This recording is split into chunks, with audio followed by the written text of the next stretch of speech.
carajo.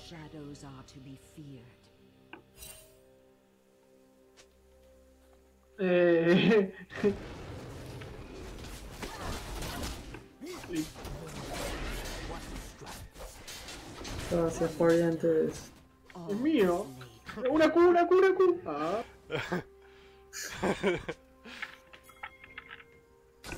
Bueno, más te vale gankear ya. ¿No? ¿No gankeaste? No. Acabo de entrar. Red Force jungla, no ganquea. ¿Qué haces? Ah, tenés pelotita. Ah. Igual este es mío. ¿Qué haces, puto? No me lo llevé, aparte. Ya la regla de 20. Si robas un mino, te tenés que ir a acá. Si no, no funciona. Qué pegate, cara. ¿Qué? El pollo, el buen pollo. Qué pinguea. Pará. Estaba al rango. Está el flamer, Estará flameando. Está flama. Puede ser. Qué rango, ese es un Yasuo. Pero ya estuvo bueno. ¿Qué hace pelotudo?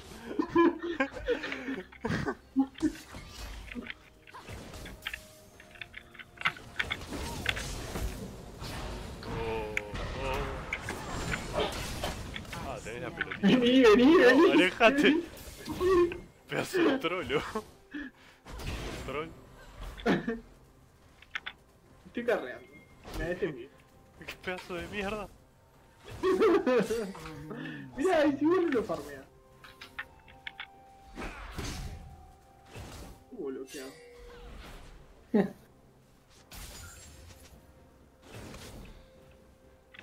Pensé que flash al top. Easy.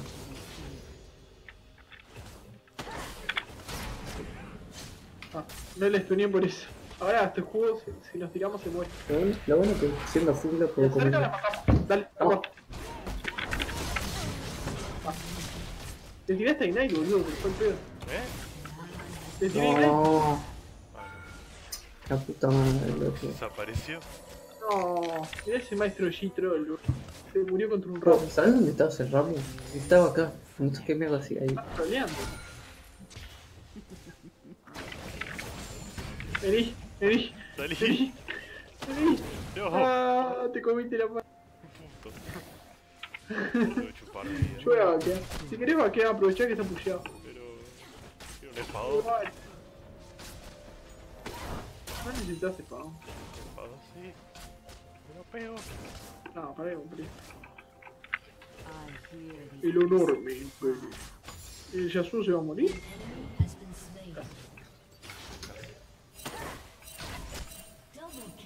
Oh, me hace secar.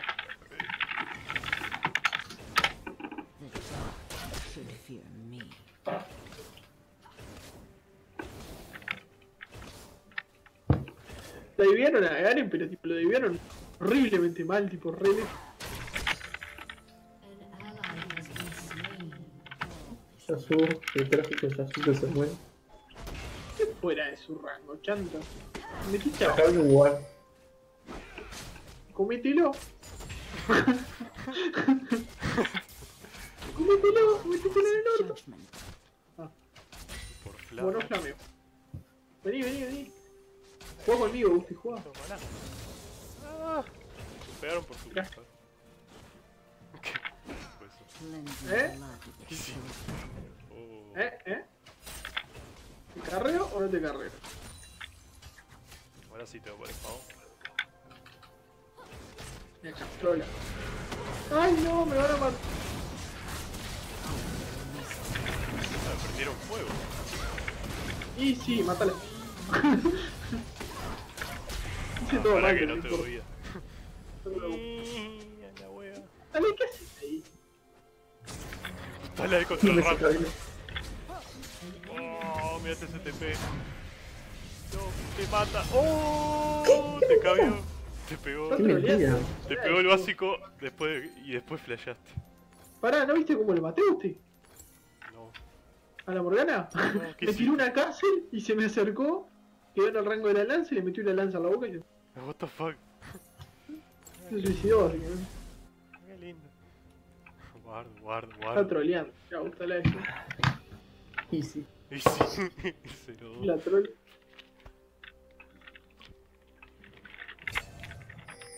Ah, qué te salado. La puta Ese madre. Garen. Ese Garen.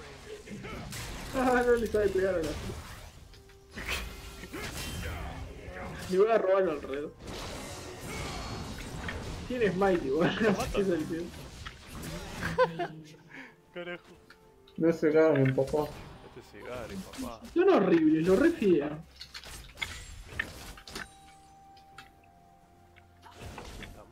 Lo divearon un Garen que tenía la mitad de la vida. Pero lo divearon de lejos aparte. No sé qué caras me hicieron. Fue lamentable.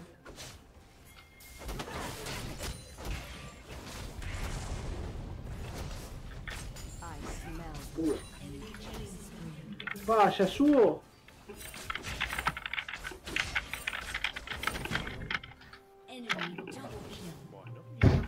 Bueno. Entre Butaref y el maestro G. Y entre Butaref y Sí, los le da está peleando todo.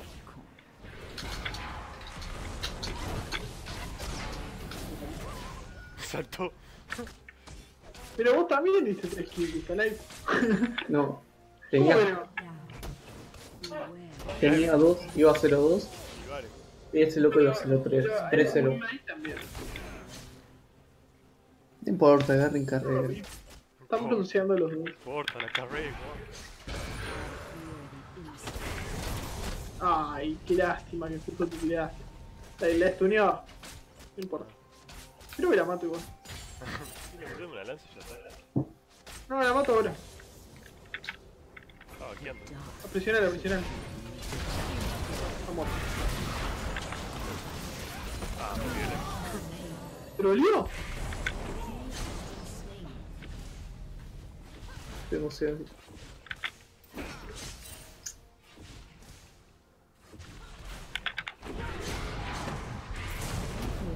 ¡Pará! Morgana. Está re loca, boludo. Está re loca. Fíjate. No, estoy muerto. Ah, no, estoy muerto. Creo que está muerta ella en realidad. Se acerca y la mato. No, mirá que se escapó, boludo. No sé, está muerta. Igual te venía el ramo. Sí, me chupa un huevo. Ya perdí. Todo bien.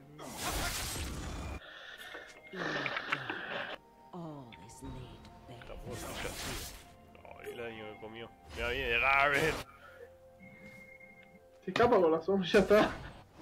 Ah, pero... Qué trola, Morgana de mierda. Me hizo enojar.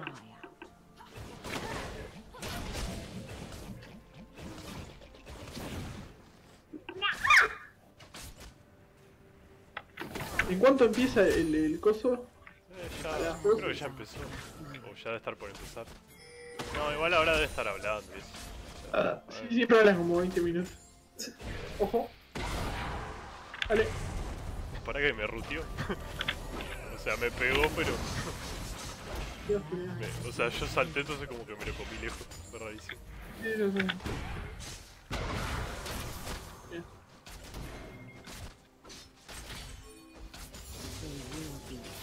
Y sí. Tengo ulti. Vení, acercate. Cerca. Ay, el guascazo de DPS de minion, que mala onda. No puedo controlar mis críticos.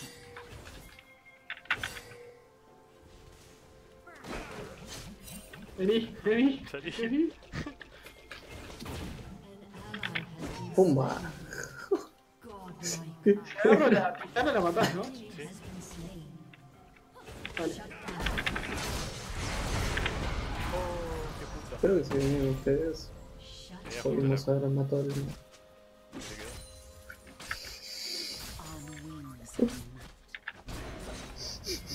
Voy por acá. Pensé que era el único que se quejaba de la... Vení, Gusti.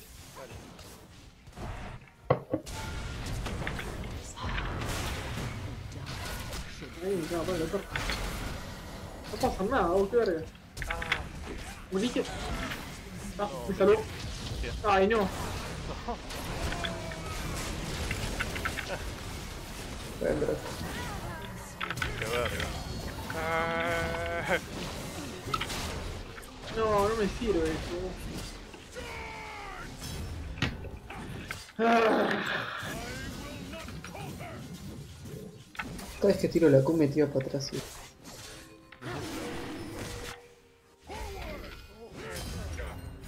me molesto. Da igual.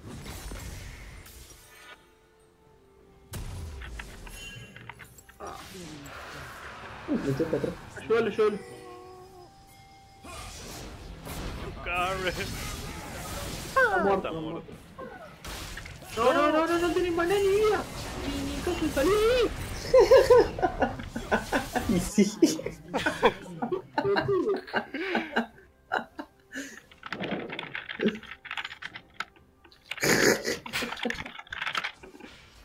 Pobre pelado.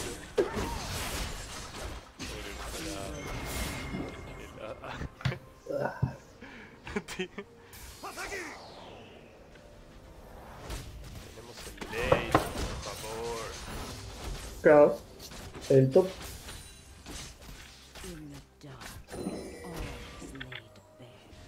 No tengo daño, ahora me voy a empezar. Ah, me movió el miñón.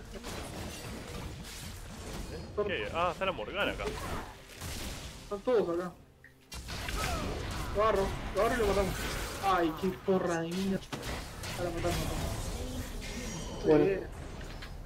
Qué raro, no sé qué quiso hacer. Vení, vení, dejala Morgana, dejala. Dale.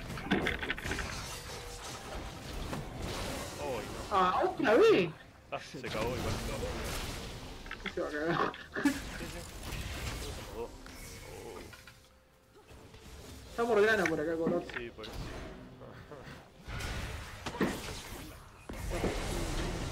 Voy a empezar muy... Ah, ¿qué hace? El buen Pain. ¿Cómo no va a dar la vuelta otra vez? Qué gana de llenar las pelotas.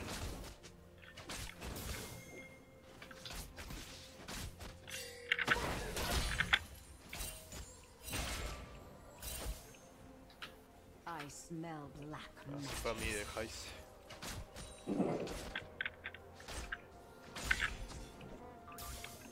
Está acá el Heise. I release Pumba. No, me mata Gerardo, la puta madre, güey. Ah, está re troll, boludo. Y si Garen no me viene a ayudar. Hay que darle Esa ese es una mierda. ¿Le puedes dar un básico por lo menos? Peor que yo. Ninguna culpa esa fue. Oh, Está re lejos. Bueno. sí, ahora cuando tengamos villanos me tiro. Ahí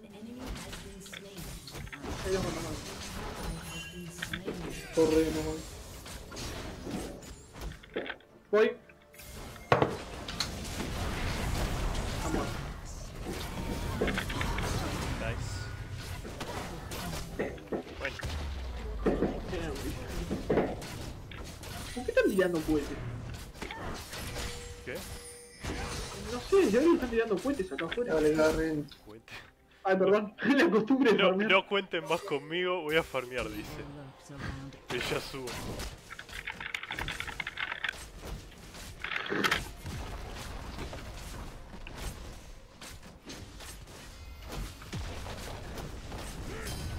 Sí, sí.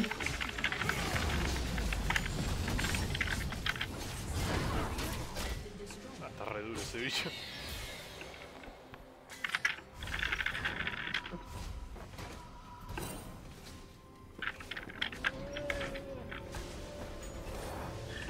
Me dolió.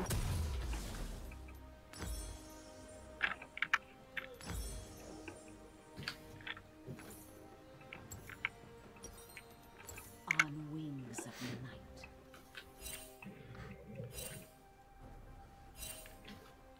Ah, lo dijo Meto Aranda. Buen flash. Creo que llego. I hear Llego. Tenemos que dar esto. la verga.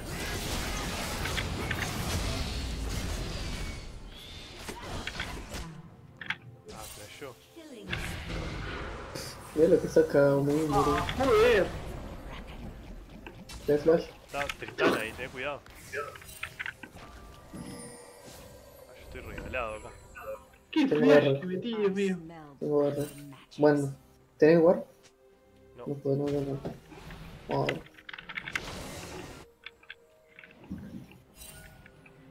Listo. Tengo Concha miedo. madre, se me acabó la ulti. Shadows are to be feared.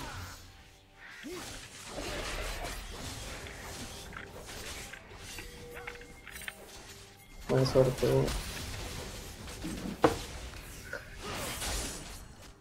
Ah, me lo están alejando demasiado. La madre. Uf, ¿Por qué me hacen eso? Ojo de bote, Gusti. Dejá el cangrejo y volví a ver. Bueno. The dark should fear me. tumbo. Agárrase. Ah, es malísimo. ¿Por qué no usa la sombra? No la usa. Ay, no. Ay, el round. Puta madre. Shadows are to be feared.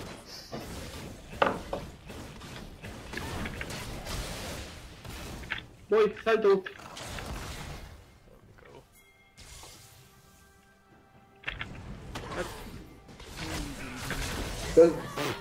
Yo la quería dejar, no pensé que le iba a saltar. Le tiré. Como estaba contra la pared, pero bueno. Le iba a estudiar, le iba a tirar una lanza y le iba a dejar de pegar. Pero explotó. Sí, desapareció. Ojo mío. Se nos cae el rancho. Oh, bien, lo hizo bien.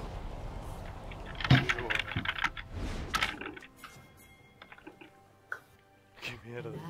No. LOL.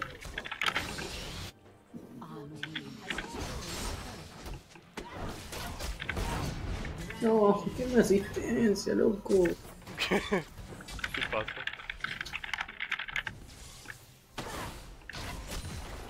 I release them from their pain. Hay un Draco.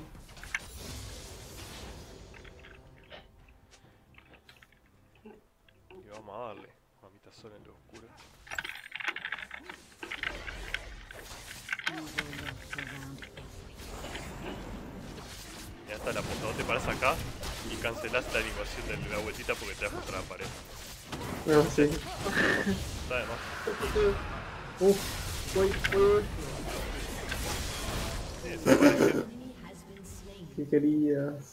¿Te das cuenta que el CD está referido y lo que prácticamente este bicho es un asco, boludo? Agarramos ahí. No. In the dark, No. always laid bare. No, perdón, se paga. Ah, más difícil agarrar una Tristana con flash. Sí. La lleva y salta y no va a agarrarlo. Y después te tira la R, viste, te pones a la mierda. Oh,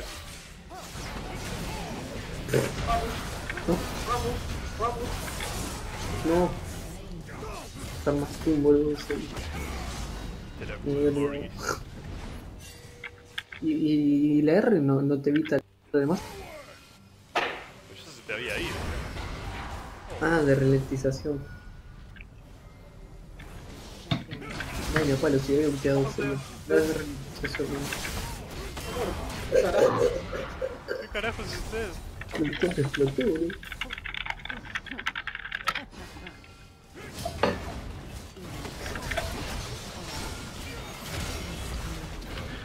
No, me tiró la R.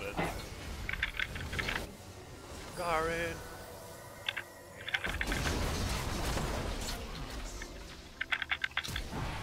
Cayó.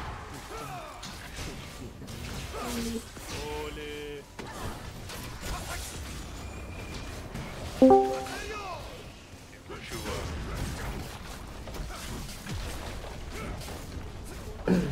Si hacemos varón, ¿Te sale esto, Gusti? Bueno, No. Sí, es corto. si hacemos varón. oh no, me quedé quemado. Me había ido con la bebida. Ahora sí. buscar el boludo.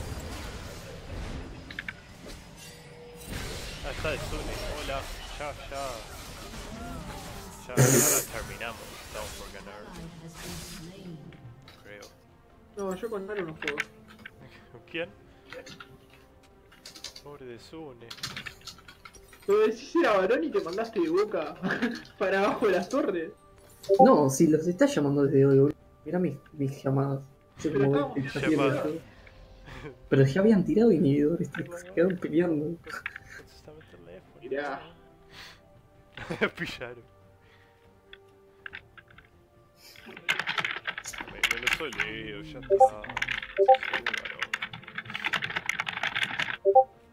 Lo soleo, chumeta ahí. ¿Va a ir alguien o qué? I smell black Se pensó, me roba la jungla.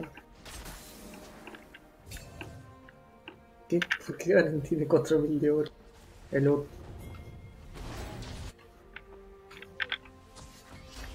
Vení, I está muerto. hear Y the ojo que está Tristana. Es malísimo, también seguro. Mi ADC no despega, report. Está re duro, bicho, qué asco. Ay, estás muerta. Ah, no, está en Garen. ¿Se la subió? La estudié justi. Gracias. Ah, no tengo sol. I hear the innocent Me caga. Tristana.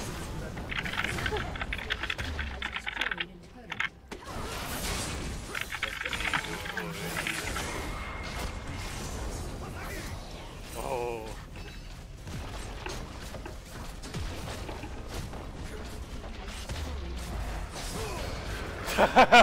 ¡Qué troll! Le puso un escudo al costado. Estoy spameando. Le da el olor, ¿no?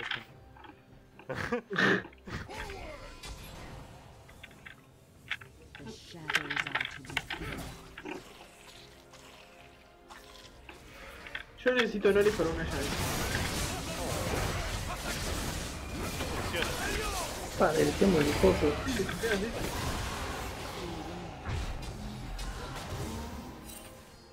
¿Esto? ¿Qué es esto? Ay, ¿en serio? ¿En serio? Zapal. Sí. Carajo. Quiero la maestría 7. Sencillo y se sellas 1-9. Dios mío. In the dark, all laid bare.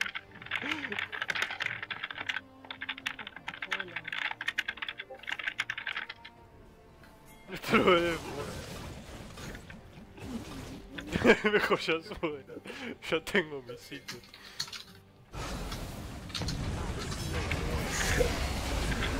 Un poquito me parece. No puedo mover, pará, ¿cuánto me duele? ¿Cuánto por ahí? De Morgana, una eternidad. Hace como 5 años que estoy enseñado.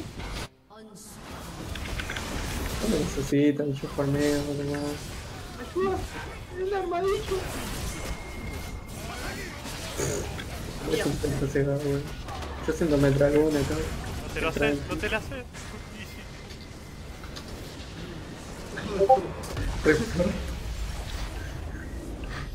Carajo, estas partidas, ¿por qué no son así las ranked? Va, son así, pero nosotros estamos del otro lado, por general. Bueno, Paradero.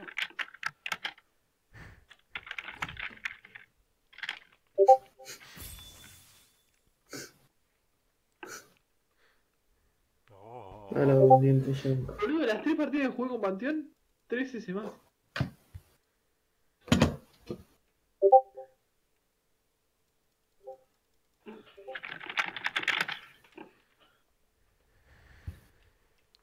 Galen no le dio a nadie, ¿no? Pobre Garen. Que se joda.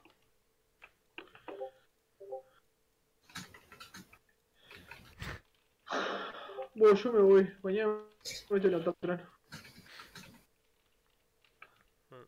Dale, Dale. dale. Hola. Hola. Me voy. Dale. Hola. Bueno, muéranse. Adiós.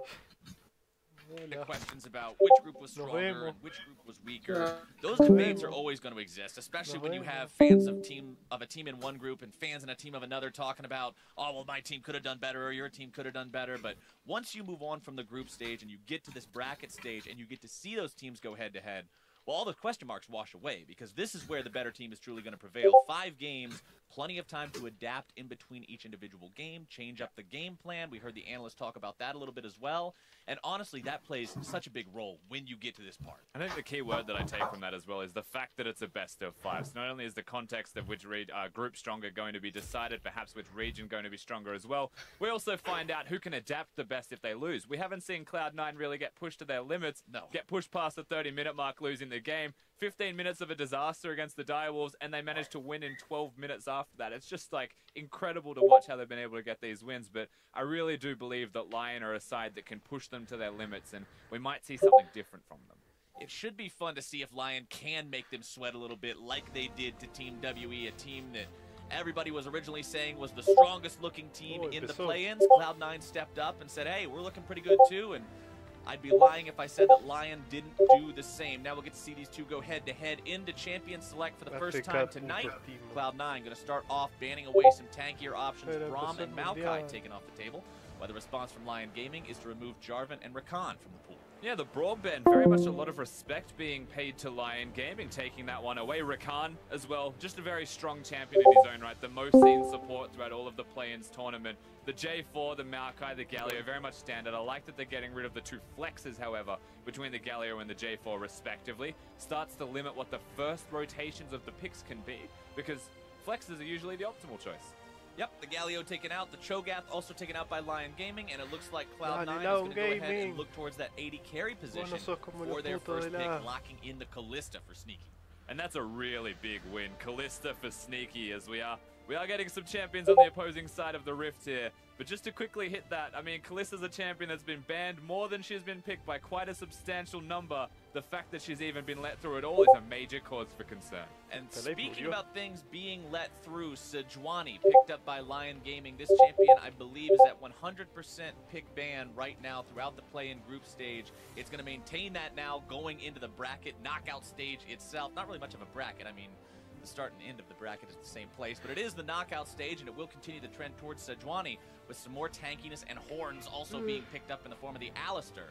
Going back to Cloud9, thinking about that Thresh now to pair with Kalista. Yeah, not just thinking about it from the looks of it, they will be locking that one down, so a super strong 2v2 bottom lane. Lots of pick can come out of that composition. It's into an Alistar, which usually is okay for a Thresh to get through, once again having the rage edge, the rage advantage there. And then you've got a lot of bullying 2v2 right here. For Lion, you're expecting a Tristana as the AD carry in response, but there's no AD carry bans this time, so whatever they'd like is theirs. Cloud9 would like to add the Gragas to their lineup so they'll be able to have some more front line, some initiation, some displacement ability, some disruption. Should be fun to see exactly how that one plays out. Lion has one more pick to go before they can end up going to the second part of the bans now. Hovering over the Singed, I don't know about if we're going to see that fully locked in. Nah, going towards that Tristana you were talking about, that is the traditional pick in the Kalista. Yeah, and it's also what you usually pick with the Alistar. And when you look at this combo of 3 champions that Lion Gaming have picked for themselves, there's 2 tanks and there's a reset-based hyper carry in the Tristana. So early game, already expecting Odi to perhaps be near that side of the rift. I know the analyst just said that might be the place you want to focus. I agree with them. Try and pick apart Sneaky and Smoothie the best you can. This is a 3-man unit that can already do that. Let's see how the teams go into this second part of the bans. Each team with 2 left to go. Lion's going to spin their first on Rise, targeting Jensen. Tengo 3 cajas. They know that Cloud9 still has to pick both solo laners. Honestly, Lion Gaming has the same thing in front of them. Tengo una caja más. Solo lane bans coming out from both sides. Yeah, you'd have to imagine so. The Jace as well being taken away from Seiya. Most importantly, Seiya has been such a fantastic individual performer on the side of Lion. He's one of the 2 carry points of the team. Si no, vamos a Brasil that is the place después. that they're going to focus. Girol just plays team fighters primarily. Champions like Cho'Gath have been banned by Lion, so it's even easier for the top lane pick ban. If you're Impact, all the time in the world, the concern is only going to be that red side counter pick that still rests with Lion. There we go, Lion Gaming still targeting Jensen even further, wants to remove Corki from the pool. We all know how much Corki can do in the hands of a capable player. You maintain the distance, you poke your opponents out, but Lion won't worry about it this time. We're still looking at something like Syndra as one of the higher priority mid lane champions that isn't picked or banned just yet. Now Lion does get the first pick here on their phase with their fourth pick, and they should be looking up the mid lane unless they really want to get out Jensen, because they're not going to focus that way. Jax is the final ban of that second part of the ban phase. By the way, Cloud9 locking down for the end target Geralt there. We heard the analysts talk a bit before the game about how Geralt, although he does like to play those team fighters you talked about, we have seen him on carries before, so maybe that would be an option, but Cloud9 wants to eliminate that. There's the Syndra you were talking about. Right, so instead of letting Jensen have the Syndra, which is obviously just a risk in and of itself, they decide to pick it, because they could have tried to counter that Syndra. Again, champions like Echo, we saw Frozen playing that one the other day, can be used into the Syndra matchup. However, you have to remember, you pick Syndra, you leave Oriana. Maybe not his best champion, but he still has some very good moments with him. This is one of Jensen's staple champions. This is one of his comfort champions, one of the ones you see him go back to time and again throughout the regular season for NALCS. You'll see Cloud9 maybe go down one in a best-of-3 series. Next game, they're getting Jensen that Oriana very quickly. They like to put this champion in when they really need to find the win and find that consistency. Glad to see him on that one if you're a Cloud9 fan, I'm sure, as Gnar will be the final pick for the representative from the North American LCS. Impact will be taking that one topside. And in part, giving themselves an Oriana combo. To a degree, of course. Gnar can slam them against the wall. You've got the shockwave to follow that one up. Now, the Gnar being locked in, not knowing who his opponent is going to be is always a risk. Champions like Bienvenidos al nuevo video de hoy. Not going to be the case here, but at the same time, Geralt Hoy vamos a hablar sobre la so many of masturbación. the tanky team fighting champions through that top lane. Now it goes towards something like the Camille. Dar like y There suscribiros. is a fair amount of skill involved with this matchup, and Geralt Que is ese Story taking Champ on him. tiene honor 5, tiene el cosito de honor. Mírate ese chico, maestro de maestría del señor del trueno. ¿Qué pasaba? Suena de grosero, chico señor del trueno. Ustedes porque no saben nada. ¿Hace mucho más este bicho? ¿Ah? Me parece que tipo... Para mí gasta bastante maná igual. No sé. Tipo, me parece esto el recomendado. The amount of Syndras that we have frankly just seen roam around Summoner's Rift through mid lane has been unheard of. It's just a ridiculous amount of them. And Camille, not the best teleporter or team fighter, but the ultimate utility is always going to be there. There's no way that a Callista can hop on out of that domain when she presses her ultimate. So Geralt can still kill Sneaky. It feels like, yes, absolutely, they could go towards that. But what I like is they could go anywhere. One thing I will go ahead and comment on is that Cloud9 has a few different tools to remove Camille from her own ultimate, which is how you can manage to get that canceled, keep somebody safe. Shockwave from Oriana, the Flay from Thresh, the Mega Gnar from Gnar, all of these things can actually remove that, and especially the Cask from the Gragas. And that's the one big one that will knock Camille out of it. When you look at the rest of those, very difficult to execute. You need to be on the rim of it. Cases. Yeah, in the first place. But Gragas can have a lot of counterplay here against the Camille. Except you still got the Sejuani Gragas matchup. A lot of similarities between the two. You control mages in the mid lane, and then a Callista and a Tristana in the AD carry role. Si no andan bien, me alegro. Si no, también me chupo un huevo. It looks like we're gonna see a pause. Starting off, we're just getting them out of the way early. That's all. We're just working out. Yep, working out the problems right now. Everything is gonna be afterwards, and we're gonna have ourselves an exciting best of 5. Certainly hope so. Fans are excited. That is a lot of thunder strikes, a lot of signs there in the audience. Everybody is pumped to get this elimination stage underway. Remember, there is no loser's bracket. There is no second round. There is no double elimination. This is it. These teams have managed to fight here. They didn't get eliminated in the group stage, but now it just comes down to a single best of 5, 8 teams left, 4 of which will get to go on and play in the main event. The other 4 we'll get to watch comfortably. You know, we gave this context the last time we cast it together a couple of days ago, is that teams can come to this no, tournament, chicas. they No, can play no for llegó 2 eso. days, Qué and mentira. then they are completely removed from the tournament. They have to go Hola, home. Well, the Cigato. difference between Hola, them Cigato. and what is now Cloud9 and Lion is 1 extra day. They've still only been here for 3 days of playing games in total, and that's a very short time to be here to then go Las home. I know a amarillas, lot of mira, NA y las fans azules son would para still want to cargar see mana. Cloud9 making the sé entire lo tournament's que group no es la stage, primera vez que lo but so uso. will all of the Dije Latin que no me American gustaba y fans que for era malo, Lion. pero It's such a vamos a short la amount of cantidad time to que yo be quiera. here to then just Está. have to go home. Oh, absolutely. And even when you see Lol. some of the trash Easy. talk or friendly banter on Twitter back and forth Lol, between the no se murió un teams, básico, boludo. Me Jensen's estás latest gem jodiendo. of why am I playing against a player named White Lettuce? You Nobody got to see both people in that thread kind of commenting. You had the Cloud9 fans cheering Jensen on, saying, yeah, smack talk these guys. Then you had the Latin American fans calling Jensen all sorts of choice words for his aggression towards their team because they really want to see Lion move forward and find the win here. And speaking of the white lettuce, of course, Jensen had the small keyboard issue, but it is resolved now. As you can tell, we're back on the Summoner's Rift. Fans back into being excited about this game happening. All right, let's see It's how an everybody atrevido, decides to tío. start this one off at level 1 Está because aburrido. right now it seems yeah, like no. we're getting pretty much Déjenme standard tocar operation el mana. on both Gracias. sides.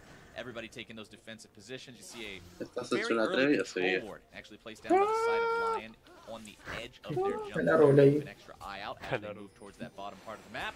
And if it comes down to the fan vote, it looks like it's 60-40 in the favor of Cloud9. Yes, This Maruchan. C9 fans showing up in force today. Vamos, One of Sopas America's Maruchan. biggest fan bases. You can do it. Oh, but Babe, of course. you can Now do we it. have mentioned that control No, board no, very no, briefly. no. That was Odi, I believe, that has placed that one as he only has the 1 potion in his inventory. It means he's only going to have the 1 potion there, so you'll have to watch the way that he passes himself through the jungle. Right now, skipping those raptors, which is what I expected to see from him. The question is, it can't be a scuttle. Where on earth is he going? Is he just going to do the cheese Para acá, gank hijo de level puta. He's to a the top? Sejuani that is about to level 2 cheese gang top lane. Impact level 1. This No, is I don't working. know, All right, here we go. Impact doesn't have his jump away. Remember, Impact No, back into the hook pega shot. muy They difícil. may just be able to find this kill. Adi with the flash. No Impact lo goes va a down. First blood for Lion. And Claro, Odi está just barely afectado, gets out alive claro. as well, tanking the turrets. The absolute confidence coming out of Lion. And I'll tell you what, that is not some bottom lane focus by any means. They want it Pues ahí. straight into Impact's lane. Giral picks a carry and shows that he can do it as well. The level 2 Ustedes tienen red tremendas buff ultis. into Con una ulti gank re pays verga. off. Lion has Envidia. got to be ecstatic about this one. And now they're having their blue buff stolen away.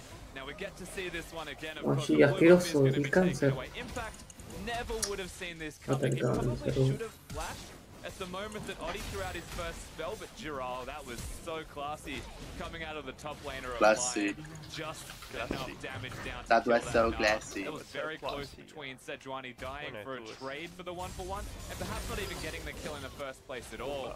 But they get it. That is what Pumba. matters. They get it, they coordinate Como que no le well pego enough ninguna to avoid carta a the nadie, trade. tipo. Honestly, just really well played Qué by the fracaso. side of Lion Gaming. And that's honestly what I really like to see in these kinds Toma, of tío, games. quiero ser Venga. bueno contigo. A lot of people would say, I No, think por almost everyone favor. would say that Cloud9 is the team with the edge in this head-to-head between these two teams.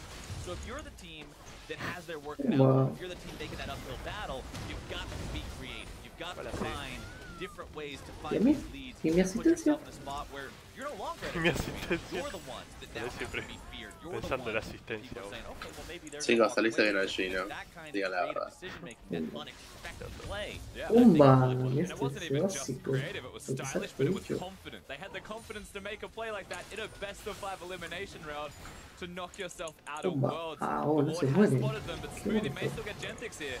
Here we go, No, Gentix. no, The salí, one papá. initially targeted on this one. More CC coming out as the damage No, also follows. but Now Sneaky going to be jumped by Adi, who shows up in the 3v3.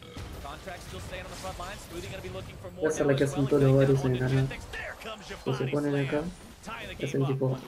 Overstaying their welcome here on the side of Lion. As Odi dashes in, they think un they have the retoño. capabilities to hang Carajo, around, es un maybe get that retoño. pick onto Sneaky, but they Es stay un far retoño, too long. boludo. Smoothie had ¿Cómo the no sé lo que es un ignite, saved it that retoño? entire time. Te So juro really que good hasta yo restoration sé lo que es coming un out of retoño. Cloud9 support to get the kills. Now Lion Ay, no, me voy a remain morir. for ¿Por qué me it. morí?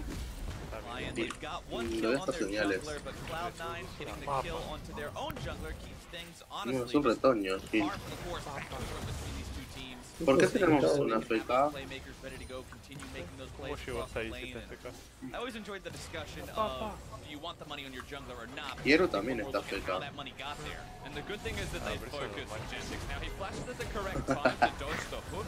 The heal was already used by White Lotus to keep him in because they wanted to fight. But they should not Pero have ¿por qué wanted estás to afecta? fight Qué in this feo eso de tu situation. parte. Once again, contracts Dale, still básico. held able to stand in front. Smoothie still standing in front. Allá, Sneaky had pegale. his summoner spells. There wasn't really a chance of getting that kill. They just overreached. You can see there a comparison on your screen between Contracts and Audi in the play-in so far.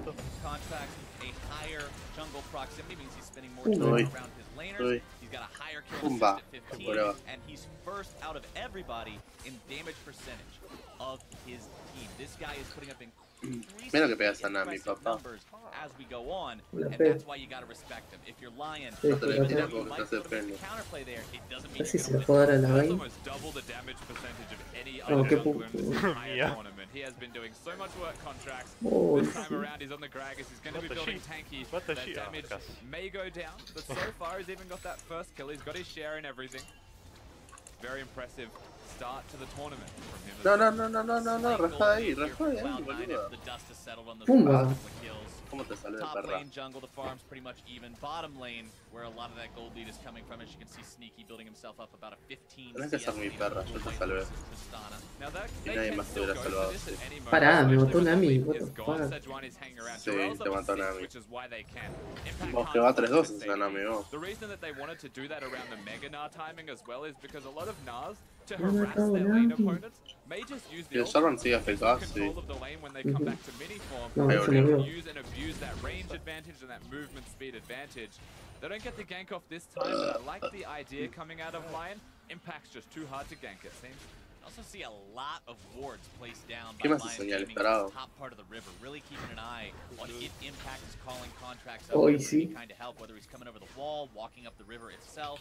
They got the Scuttle Crab for Yeah, him. they They really want to keep tabs on Contracts moving around this northern area. They definitely do, but none of the vision is too deep. They've just got one over the Yeah, wall we where the can try to explosive plant is, and that's probably the deepest vision that they will have for finding Contracts. A lot of what they're doing right now, it feels like, is just controlling neutral areas so that they can unlock Odi to at least move. He's got freedom. He knows if they're invading him as the Sejuani, and then they can react Oh, no, to no, no, no. exactly that. But C9, I mean, they haven't had any crazy aggressive moves. They stole a blue buff, but past that point, nothing yet. You will start to see that vision Qué grow from horror, C9 now, however. madre. Level Pueden irse 6 con tan poca vida, online for boludo. Contracts. The explosive cask, a massive addition to his ganking tool arsenal. So, going to be looking to see him utilize that, especially while Audi is still only Oh, on 5. me estás cargando, boludo. Tremendo KS hiciste, hijo de puta. Contracts really wanting to Ojalá te move mueras up por into tu padre. territory here. It's a swing out of the cask, standing right on top of a ward, has Jensen behind Boludo, him. me cagó la They kill. are ¿Cómo que starting no up esperas the enemy blue. todavía? They want to steal this away for the second time. Adi's going to be potentially No, I don't know.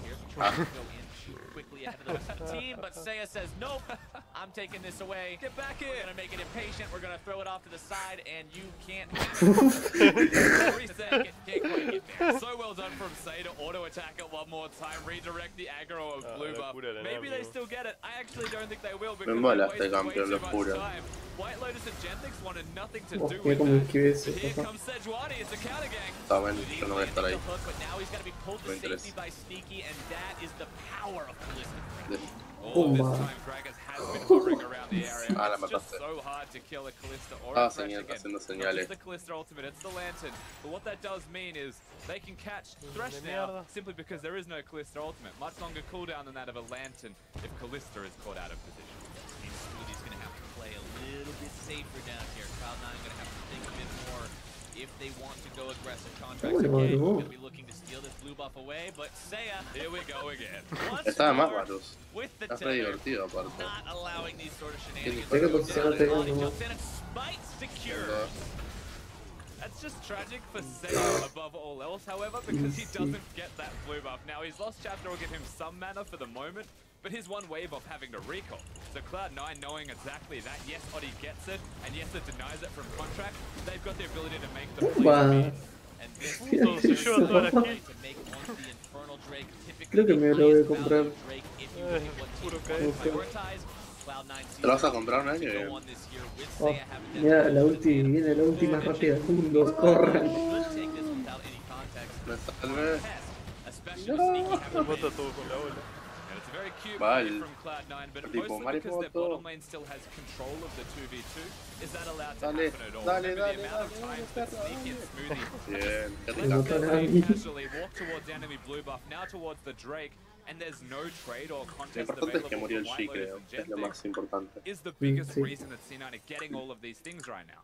And remember, Lion Gaming, Porque el as resto a no hacen team, nada, pero they're G es very, un very G. dominant in their region. We've brought this No point sé. up 100 Sí, es times un already, hit. but it means that they are Sí, es used como to vos, beating their pelotudo. opponents. If nothing else, because they are strictly better players. And Here now, we go, Sejuani, that's deep. trying to start this playoff onto Impact as Audi comes in from behind, but Impact will just jump over his head to safety. That one was botched a bit. And it's a full lane swap from Lion. Perhaps Odi could have thrown his ultimate out earlier to make him flash, at least get the summoner spell out of Impact. But at the same time, Gracias. they've swapped their lanes. This is the goal that they wanted all along. The kill would have been the consolation prize at the end of the day. But Alistar Tristana is not going to push a Nara away from the structures. And so White Lotus and Genting yeah, are yeah. back to base. They are trying to actively avoid Sneaky and Smoothie in the 2v2. Which goes back to what I was saying earlier. This is a team that's used to winning their lanes. That's used to just saying, we've got better players than you, so we win. But now you're Siete matching Saru. against more competitive teams. You're on an international stage, and you can't fall back on those win conditions. Dale, You're Aru. able to utilize throughout the regular No se splits puede of no play. tirar la R. Normally, Lion is a massive fish in a pretty small pond. Dale, Aru, It's dale. not the biggest pond of all. Dale, Aru. 2017. It's Dale, not Aru. how big a Pescado. fish you really are. Hace sushi. They certainly have. Qué Now, rico, I ¿ah? feel like the reason they may Sí, have gone sí, for esas something cosas like tan this as well is deliciosas. just to start causing disarray No, amongst sí. the entirety of the map. Corran, perras. Being all in. Ah, vengo de cada palo. Unleashing the power onto Ah, Jensen, casi. but only finds about half his Casi health te ganas bar. aquí, Say a casi. very Le low tiré la base. Gonna Q. get back. Qué asco. Utilize this opportunity with the push wave to take care of that one, as Lion has 3 bodies bottom pushing onto the tier 1 turret. Seeing how fast they can take this one down. Cloud9 also working on that top lane tier 1. And the first turret goes down in the favor of Lion Gaming, just barely. Yeah, I was expecting the Orianna perhaps to go in, but Odi was Oh. nearby, so good awareness from Jensen. Ultimately, the trade is still happening on the bottom side and the top Corre, side of tira the todo lo map. que tiene. Tristana and Camille excel at taking down structures by having the satchel charge, having the bonus damage on the Q and energizing those attacks. And because they are avoiding Cloud9, they lose tempo on the push, but their champions, their composition allows them to still get the structures quicker. And so at the end of the day, it's a nice little thing to have there for Lion. They need that given where the gold is stretching. Gold lead still at about 1,000 gold as contract steals the enemy red buff, potentially looking for the mid lane there. Not going to find his way onto Saya in time. Stun not going to connect there from Stat of the Week. But you can see that gold lead continuing to build for Cloud9, and a big reason, I mean, look at bottom lane. We mentioned Están ahí. how it was a 15 lead for Sneaky. That's grown up to a 30 CS lead for him over his opponent. Really showcasing his talents here as an AD carry, now working together with I Contact. have to feel like they'll fight for this. You just have to get that feeling. Teleport's in early from Impact. It looks like they're ready to match it. Wants to make sure he's there Yeah, on time. cool. Audi jumps in, finds his way on the Smoothie. Rip Hero going to be taken down, secured by Sneaky's Rin. Does Lion fight this thing with the Glacial Prison, and now the call to retreat is there. That's so tragic. He had so many targets in the sea, and he just couldn't pick any of them, and so he missed them all. Ah, And nice. Lion will have to Puta. disengage. Déjale la Herald torre. is free. It's going to be secured by contracts, and Cloud9 have the capabilities to take down that mid lane turret if they choose.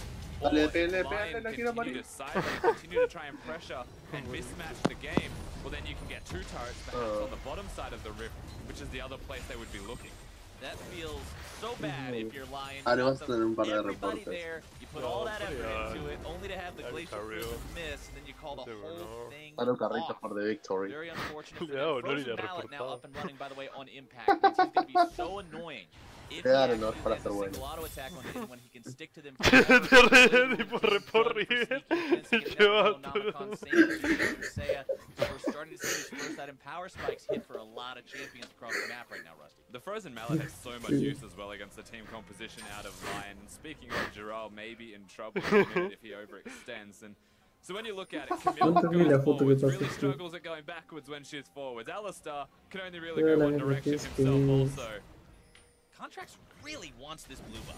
He is just obsessed with this thing, constantly trying to steal it away. Look at Sayer's mana. Every single time he goes for the blue buff, he pushes away if he overextends, and suddenly the smite has been used twice in a row. So whether Contracts gets it or not, as long as Sayer doesn't have it, Cloud9 are winning. Yeah, it's still a win. You don't have to steal the thing away. Just put it on somebody. As long as the mid laner doesn't get to abuse that always at this disadvantage, you're going to continue to see Jensen build those. And look what happens. He has to go back to base, has no mana for himself, and suddenly the Rift Herald spawns in the middle lane, and that's just going to be an outer turret secured. Dural and Impact getting into that 1v1. Impact jumping forward, almost onto the Mega Gnar. Lands another boomerang, continuing to apply the slows, but Audi is here, and now Impact may have found himself in not an ideal situation. Going to be stunned up underneath the turret and outplayed. Impact goes down. Over here goes the reinforcements. Contracts comes in, makes sure he cleans up the kill that Impact started, and now they are going to take Audi out as well. 2 for 1, going the way of Cloud9. They're able to dive, get the advantageous trade. They took the mid lane out of turret before all of this happened, so Lions will do their best to trade. Gentix is just going to play goalkeeper, try and prevent them from getting there. It looks like they'll be able to get it.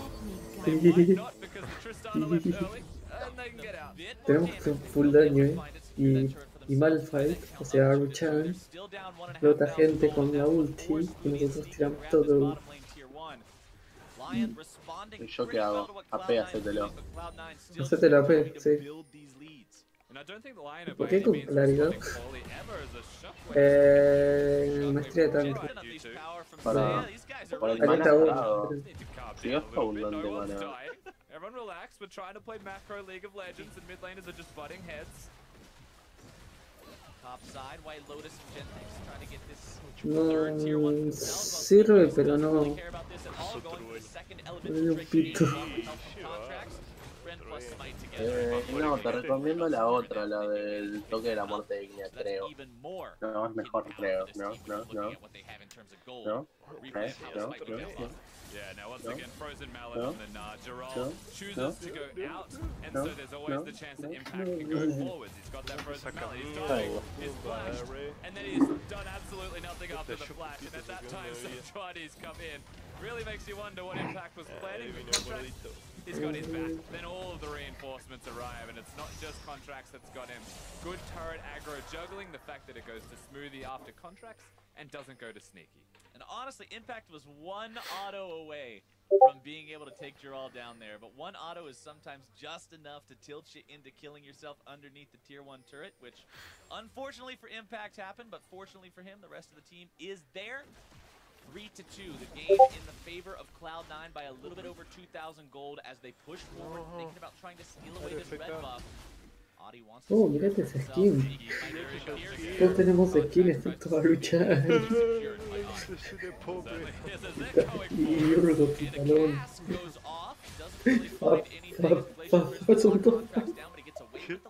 Rather large committal to someone who's got the lantern to keep him alive. Member on the Rift at the moment also with that Spectre's Cal. Even a cloth armor with his Merc treads. Not a lot's gonna kill him. Or it will take a lot to kill him. Yeah, 2 ults for 1 there as well. You had both the junglers popping the ults as well as Seiya using the unleashed power. So now if C9 can manage to find themselves a fight before those cooldowns come back up, they will have the advantage. Sneaky and Smooth pushing up the top side here as Cloud9 continues to take the fact that they've got all these outer turrets down, move into the enemy jungle, put down the vision, and set up to continue building these mid-game leads that the analyst desk was talking about. Mira la skin de cualquier tipo, mira lo demás es playa, de Soraka, Sasha en el medio con... Champagne, la skin es... All saying, all right, we're just going to stand here and man fight this little York. No le pelees al nada. But Impact is quickly going to be going into Mega Gnar form, stun to stun. Not as fun unless that's not the fight you want, Dural. He's picking his wrong battles here. Impact just stands and delivers. But the Ninja Tabi is just enough at the moment, this early on in the game, to mitigate the damage coming out of that Camille. And with the Frozen Mallet there, Dural, he said I'm taking the fight, he knew there was no escape, and there absolutely was not. But he also positioned himself next to 2 walls with a Mega Gnar. Not generally the best tactic to approach, but it does end up putting Cloud9 over 1,000 gold as we're about about to crest the 20-minute mark. Baron will be live here in 20 seconds. Next Drake will be Esta partida va a estar muy salada. Qué pedo pillado, banazo, boludo. They'll likely have that for themselves here as well. Audi and the rest of Lion Caía palo la Ashe.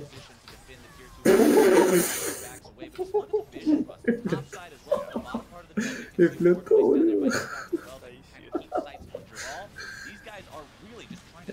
Vos tira alfajores. And once again, we just hovered over Saya's lack of mana. He's going back to base, but at the exact same time, he's pressing recall. Impact's pressing buttons on his blue buff, and so he's not going to get it again. Every single blue buff that he wants to secure, he's being denied. And all of the presence that you get through mid lane just by having that blue buff on Orianna and not having that on Syndra. Alguien aquí le pusieron rescate. All of the vision they can place in enemy jungle, it's easier Más to secure. frustrado. All of the ability power bonus that Saya could be getting to assassinate people is eradicated. He can't pressure his lane. Really unfortunate that one small thing starts to add up to such a big deal. And honestly, what really impressed me with Lion, we got to see them in the play-in group stage, especially in their games against WE, the ones that they Creo que es fácil jugar Soraka acá. La verdad que sí. Tipo, te das una Q y le pegas, si le pegas a alguien, si no le pegas a alguien sos malísimo. Che, pregunta, ¿cuál va a ser el nuevo modo? Se cae. El nuevo modo.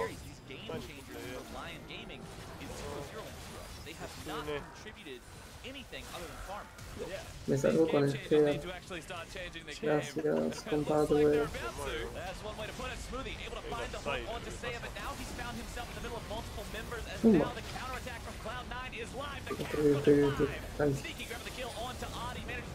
LOL. Not going to be the target as Impact finds his way onto Giral yet again. Jensen grabbing the kill on that one, and it's 3-0 Cloud9. And not the impact they needed. In fact, both of them stay at 3-0. Mira, ¿qué más? Cloud9 win the team fight. Impact the rest of them straight over to the Baron pit. That was pretty clean. Coming out of them in the enemy jungle. They had all of the vision they needed in an area that's usually dark. And they control Summoner's Rift. Very well played by Cloud9, moving into the enemy jungle. Yo tengo para la E. Vision like we were talking about, and the Lo hicimos mierda, ¿sabes? immediately flows No tengo maná, boludo. because of the Si no, me tiraba la I y explotaba el Uru. This is what they were looking for, and honestly, this is right in line with what we were expecting, like they talked about in the introduction to this Recién ahí game. tengo maná. Cloud9 is ending their games on average 26 Gracias and a a mí, half hijo de minutes, puta. and this is why. And it all starts with Smoothie well out of position. They can see Odi clearing a ward, however, so they know where the Esta no tira ninguna doble. Their Ve. reactionary play to that Syndra is incredible. Saya zones himself because he thinks that Impact might be mega up, but he comes in completely uncharged as mini. No, The es team real. is done from that point onwards. No es real. Because the carries aren't able to have an impact. White Lotus and Saya invisible. Cuando no, Aru, Zafet. Con la... The entire time. No. Paisaje tira la W de ulti, no mata a todo. O con una ulti. O Kayle nos ultea, que no sube la F6. Para dijiste que Kayle nos ultea, te das cuenta, ¿no? Ah, mira Kayle. No, tío. Nuestra salvación se murió. Me acabo de dar cuenta que hay una Kayle aparte. Mal, te juro que no. Aru tanquea la ulti de Kayle. Aru no puede tanquear sin ella. Aru. ¡Pumba!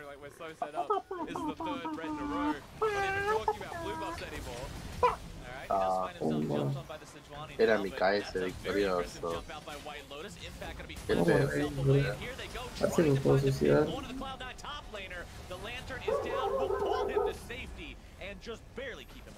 He's gonna survive. Unfortunately for Cloud9, he is the Quiero suicidarme. Opa, qué rico, Aru. Lástima que te moriste. Pero salió muy bien. Me suicidé, carajo. Sí, mirá.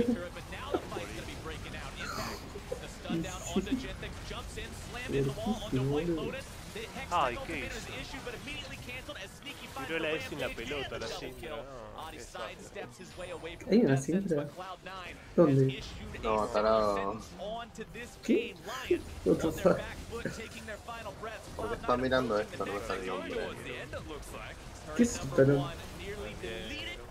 is out of there. Only one turret left standing to protect the Lion Gaming Nexus, and they've only got 3 members to defend it. A nice shockwave coming out from Jensen to allow Sneaky to dominate 6-0 and 2 on this Ballista. Audi and White Lotus remain, but that is it, and Cloud9 in with Pensé que se me iba a tirar arriba. Yeah, at the very end of the game, they get some interaction on Summoners Room for Saya, but Aceptemos que nadie se va a 0-1-0 tirar was arriba. going to be his scoreline. interaction you wanted. Still 3-0s for White Lotus. Nobody todos ahí. playing the optimal game from Lion, but it was close. There was these good things that we were seeing from them. We just saw better from Cloud9 at every single avenue. Cloud9 looks like the same team with the same momentum that we saw in the group stage. Ah, yo siempre me pregunté, ¿por qué nunca hablas? Sos muda. Porque tiene... se va la wea. Sí, sí, obviamente me di cuenta de eso, pero... Que es una persona famosa y no quiere ser descubierta. Claro, En contándote YouTube. un par de fracasados, ¿verdad? Cloud9 finished them off just as cleanly in this first game. And a lot of this comes down to Es que context. ¿por qué también si me llevo con estos fracasados? ¡Qué horrible! Mi mamá no me va a Nunca aceptar. llega el Urgo, siempre se me tira el Urgo, nunca llega. Eso sí es triste. Nunca jamás me llegó, ¿verdad? Más triste es que ya no te quiere. Arre. No te quiere, no te amo. Eso, por favor, para buscarla. ¿Cómo les gusta darme las kills que podían ser mías, The first thing we want to take a look at is the pick and ban phase, because it feels like both teams actually had very, very solid. Pero qué This is probably the first time in Ah, world that easy. I've looked at both compositions and gone like, okay, I feel like both teams walked away with La Sí, se cuadra. cuadra. LOL. comfort with the Porque yo flashé para matarla, todos le and then dieron they have cuadra. some power picks with the Callista and the Gragas. And then on Lion's side, they have a winning top lane later on in the game. They have a mid lane that doesn't lose, and then they have scaling with the Tristana, which is comfort for White Lotus. And the big thing for me is just that whenever you have two Bien, competent bajé la teams torre, eso es drafted, you're always importante. going to end up with evenish trades. So C9 get more around their bot lane, you end up with more for Lion around the top and mid side, and that is actually probably good for Lion, all things considered. This is where you want to be putting your pressure up on the top side. We're talking about maybe snowballing around impact, and it was just a situation where if Lion's ¿Qué able me to puedo execute, sacar para this is pegar a great mucho, draft tipo, for cuando them. subo We're la talking ulti? a lot about Jarrell being Qué one of the color, potential guys to step up and carry, and if pero we take a look después- at this first blood coming to be, we can see that Lion báculo did a good vacío. job of executing Ya me sacó un báculo del arcángel. I've been loving Audie's route to try and Arre. set up his team. Por el tema del maná, viste, del mola, del Ezreal, maná. this one, Así que un báculo del vacío y un eco de luz. Después un balón capaz. Un liandre, yo qué sé, todo lo que sea. Pero quiero pegar mucho. Ah. Liandre, sombrero, báculo, light, que da vida, que tanquea un cacho. Bien. Y la maldición del Link, que te conviene, te da mana. Y pega un básico potenciado, creo. El Mira, lichero. mira, no llega. Me prendió fuego. Pero yo no quiero pegar ningún básico. Yeah, and there's just so much pressure bottom at that point. Audi has to give up his entire bottom side jungle, the blue buff, Está ends up rápido. winning mid lane. Lo So que now saco, you've kind boludo. of given away Lo que sacás, an boludo. Saco advantage demasiado. on the bottom and the mid side of the Sacás map. That demasiado. C9 actually they turn it into an advantage for themselves. And now Lion kind of plays Ah. top and jungle. Te Your salvó, jungle doesn't get los as regalos. much experience, right? So No me lo really salvó, just boludo. at Me that point, puso otra you vez. get far enough ahead Estamos that realistas. they didn't O sea, get Ah, the curarme. ability to No. sit. Yes, C9 took this kind of really explosive level 1, No level 2 llega, no gameplay llega. and then just grinded the game out. There was that great double No llega. single Es kill ahora, on papá, lane, tipo, Sneaky when no le cabe Sneaky nada. No le cabe nada, and then they take that turret, they take the Infernal Ah, Dragon, Maruchan. top side in. Easy. I will say Lion had really good macro keeping up. Este with bicho the está re, that was pero- coming, went down to the boss side, actually Este bicho enabled está them to re, get pero the first este turret bicho goal está before re. but it just wasn't enough because they were Azul. within CS deficits and they were giving away blue buffs and things like that. And these are the small things that I feel like we don't see enough in emerging regions. Ahorrate la vida. Yo tengo curar. Quiero The vida. blue buff is literally what's going to control this. The blue Ah, me buff encanta can ese go skin over de to Ashe, anybody boludo. but Saya. Esa es la del campeonato, ¿no? Even when they just get him low Era on la del bottom, campeonato o la del they force him proyecto. out, that's when they rip Herald mid lane, La que right? tiene They Ashe. keep doing these things around this Esa es la del one campeonato. objective timer. It doesn't have to Basta be de this más. fight, it doesn't have to be this Me gusta rotation. más que la del It just has to proyecto. be this pressure point of the bottom is winning, your jungle is winning. Tipo, la forma de moverse parece otro campeón. Just make sure you give Jensen blue, because you started it, and then the blue timers are actually staggered, so you can always contest the enemy line. And while it did feel like Lion were keeping up so much in the early game in terms of macro plays, Yo sé me gané la vida. a little bit more. That Infernal, that Rift Herald, and we got to the point where nadie se quiere acercar por los clubes. Impact goes for the early frozen mount, and suddenly this isn't even a point on the map where they win anymore, where Gnar is actually comfortable taking the 1v1s. It did feel potentially like Jerome ¿viste cómo que hizo? aggressively. A lot of these trades started out with Impact getting his first hyper proc and a good chunk of damage back onto the Camille, but it's understandable that he's playing in that situation because you are down this pressure everywhere else on the map. It can feel a little risky to just brute force the play. And something that was kind of obvious from the draft here was they were trying to make something happen in the top lane, whether it was Lion piensa que tiene tremendo rango eso. Hoy sí. Nadie me cubrió, pero no me importa. ¡No! Pero no vi la flecha, te juro. Estaba enfrente de mí, no la vi parado. Y bueno, ya fue, te moriste. Opa. And we'll have to see what Geralt can do moving forward because we talked a lot about him being a potential point where Lion can play around, and now it looks like that might not be quite as confident as it was before. And as we moved later into the game, we saw in our second replay that once C9 did get control, most of the game wasn't bloody, but they finally found a way to find those kills. This game ends up being 24 minutes and 42 Estamos todos en coma, sí. Dijimos para alguna vez curaste, no te he visto curar. Ojo, van a explotar todos.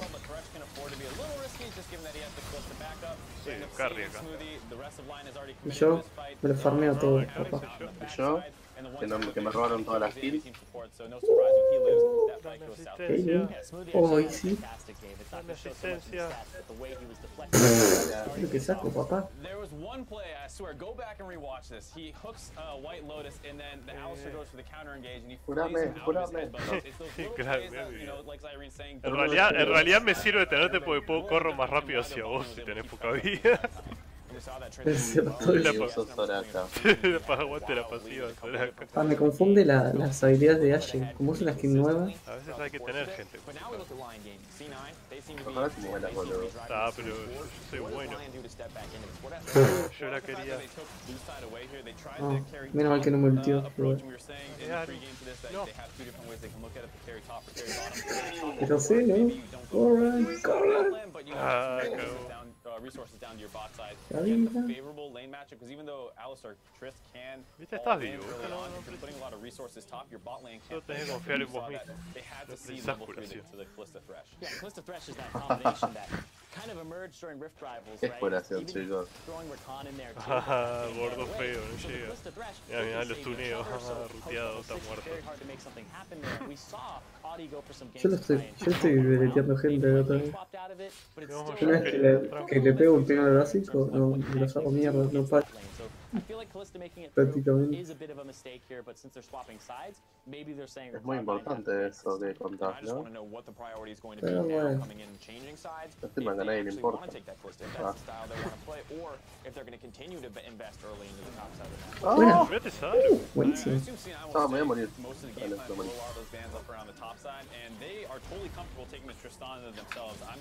Uy, me muero. ¿Qué no tengo vida? No sé. Estaba full vida recién. So that's still a little risky, but I don't mind the idea of C9 going for a very similar game plan.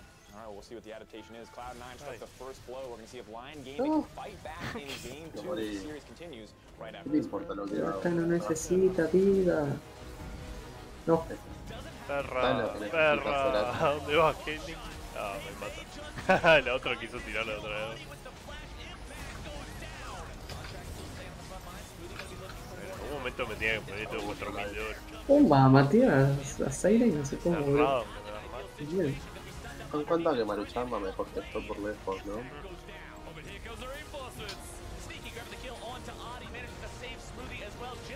Ahora que tenés tu propia marca de sopa. Pero no es solo Aro, es Martu también, Maruchan.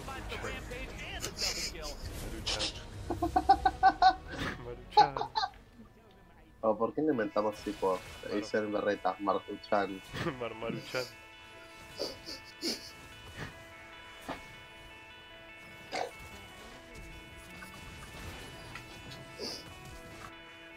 Todo el odio. Ay, mal.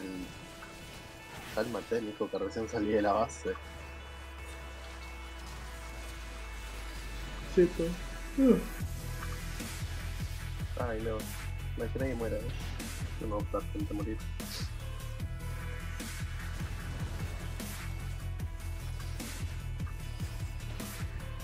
I'm going back to the summer.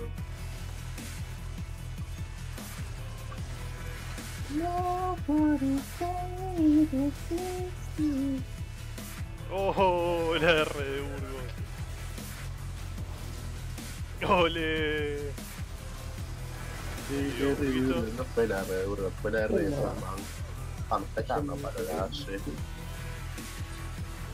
¿Qué les pasa que la H se está dando palo? Dale, Martuchan, dale, Martuchan, dale, dale. ¿Lol? Ah, lo mató. Sí, era obvio. Se asesiné.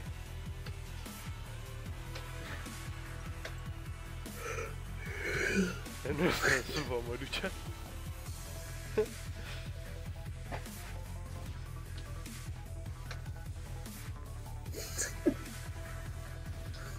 Son felices real.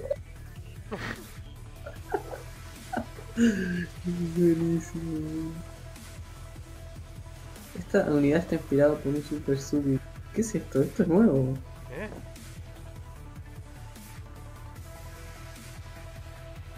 ¿Por qué no corres? Imbécil. Ah, te lo comiste vos, ¿viste? Me decís a mí. Pero yo me curo, mira. Por acá, cúrame. Por acá, sorame. Señor. Toma. Qué bueno que soy. ¿Cómo se daño? Apareciste. LOL. Me dejé llevar.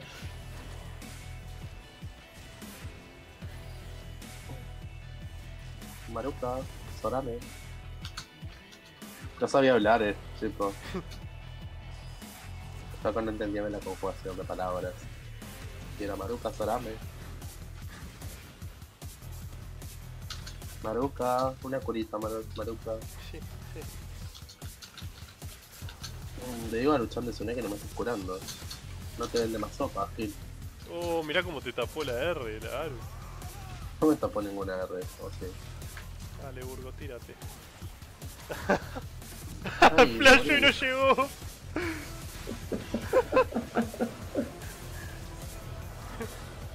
Se muere. Chicos, corran. No. ¿Qué se da hierro suicida? LOL. Pobre Burgo. Aparte esta vez flashó y no llegó igual. No se meta Vamos con a la ganarlo. gente capacitada. No me gusta. Burgo. ¿Por qué me pegan a todos? ¿Por qué se meten con el discapacitado? Qué feo. ¿A quién sale? El discapacitado.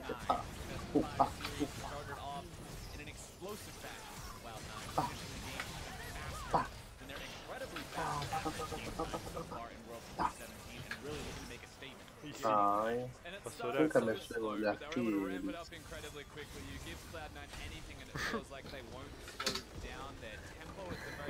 Y sí, se le fue. Qué gracioso, siempre se me tiró como 40 veces, luego no me agarró nunca.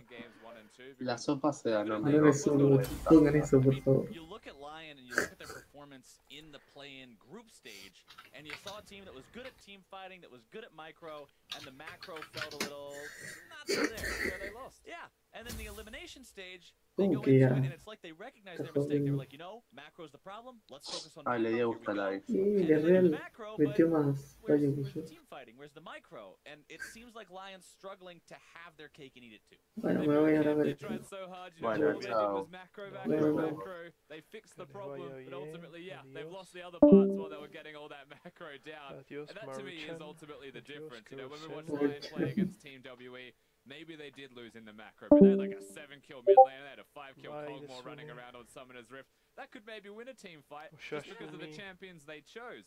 This time around, no kills on either of them, not even an assist. They just did absolutely nothing because they weren't allowed to by Cloud9. I feel like what you do if you're Lion is have that early presence on more than just Oddie. He played out of his mind well, but it was just him. I mean, you look at these carries in Seiya and White Lotus that I was talking about, that I was so impressed with during the group stage because of their incredible KDAs they were putting up, because of the fact that they minimized deaths and had really solid positioning. And their score lines at the end of game number 1 were 0-1 and 0 for Seiya. He died in his own fountain at the end of the game. Yep. And 0-0 and 0 for White Lotus, which is not where you want to be in terms of your score line at the end of a game. Nope, and not if you want to have early presence as a team, get the early advantages over Cloud9. They also did choose to attack the top lane. I feel like this game they might default back to the team fighters in the top side and bring the pressure back down towards the bottom side of the Rift. It's proven to be a bit more successful against a team like Cloud9 when you can get that lane rolling. I'll have to see what kind of changes they make, because something obviously has to be switched up. You can't just go into game number 2 with the same plan that you had in game number 1, because game number 1's plan did not work. Nope, it was not in line. It seemed like they were keeping up, but keeping up was all that they were doing for a while. Cloud9 appeared in the driver's seat for the entirety of that one, and now we'll see what happens as Lion Gaming has elected to take blue side here in game number 2. So with the side switch, maybe that'll bring up some different strategies as they ban out Rakan, Gnar, and Galio. Cloud9 responds by banning out Braum, taking Kalista off the table. They picked it last time. They're saying, nope, Lion, you don't get to do that this time. They got one more. I guess the question is, Sejuani is always an option. Jarvan is always going to be another one that they could look towards. And do they want to get rid of those champions when they're on the red side and they could pick more of them than just Lion, who get the choice of one? Not going to be the case. Nope, they take the Jace out of there. A potential pick for both Jural and Seiya, but they won't let them have it, and they will give that Jarvan over to Lion Gaming, first pick. And what I like about this from Cloud9 with the target ban is that, yes, you will give over the J4, but you'll have champions for yourself to pick. Xayah is always going to be great. There's no Rakan for it, however, and they don't necessarily have to pick their jungler here if they don't want. It could be something like the Alistar just to have a strong 2v2, and it could be something that controls the 2v2 in laning. They have a pretty good eye on what their opponents are going to be picking, but if they really want to, they can still take away the champion that Oddie was destroying Summoner's Rift on. Still is that 100% pick ban champion in the Sedge. Contract's thinking about keeping that number where it is, hovering the Sejuani for now to go along with that Xayah. Xayah, obviously, like any other AD carry, benefiting from having a nice, strong front line in front of her to soak all that damage and allow her as much firing time as possible. And Contracts will just drain the clock out here as he waits for this pick and does end up locking it in. Yeah, so he'll be locking in the Sejuani. We still don't know which role Lion's Jarvan is going to be going into. I'm sure we'll find that one out soon enough as we wait for them to stop hovering the monkey and make their decisions. Now, you still expect the bottom lane, I would feel like, to be picked this time around from Lion. And the Alistar Tristana is still the lane you'd be looking at unless they want to change things up. Maybe one day we'll actually get to see one of these troll picks locked in. I'm just waiting. I always brace myself on that 1% chance that you actually do see the monkey locked in, but no monkey business today. Instead, it's just Varus picked up by Lion Gaming, and the Tristana that they had last time was open, but they opted not to go with it. Want to try the Varus this time, switch things up a bit. And you'd say a bit more lane control from the Varus from a distance, where you don't necessarily have to trade with your opponents, and Xayah does love having a good trade-off. When you stand there and try and proc the satchel, she will just get all the feathers out in the world as they've locked in their top laner as well. So they've... No.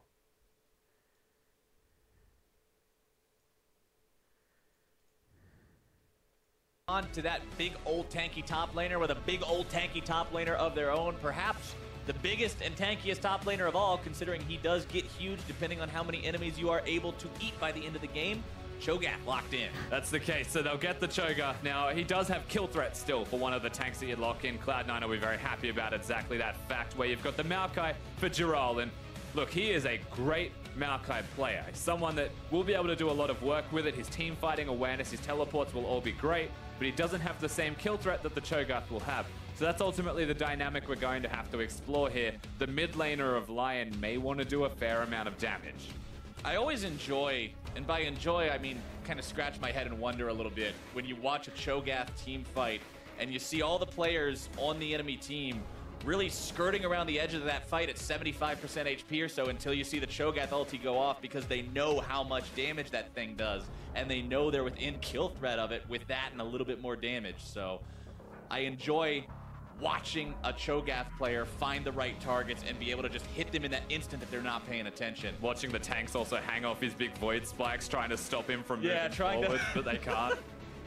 Especially if the Cho'Gath gets full-size 12 stack why is he so massive, Cho'Gath? But back into the draft as we're seeing it now. The bans in the second phase here. Alistar and LeBlanc banned out by Cloud9. Lion Gaming responding by getting rid of the Rise, just like last time, as well as the Thresh. Now, the Syndra Orianna is still there. Of course, one being hovered at the moment, actually just going to be locked in. So they do a very similar draft style to that of Lion in the last game through their second ban and pick phase. And now the question to me is, what does Lion want to play into that Syndra? They could be the Echo type of team. They could play something like the Corki that can build the Hex Drinker, but Orianna is the matchup we saw last game. I mean, the Orianna worked out really well when Jensen played it. Can Seiya play the same matchup? And we get to see it. It's Christmas on Summoner's Rift, Rusty. I love these situations. You get to see the matchup from both sides. You get to see the players switch, and you get to see who truly knows the matchup better. It's ultimate skill matchup time, Captain Flowers. That's the name of the game in mid lane.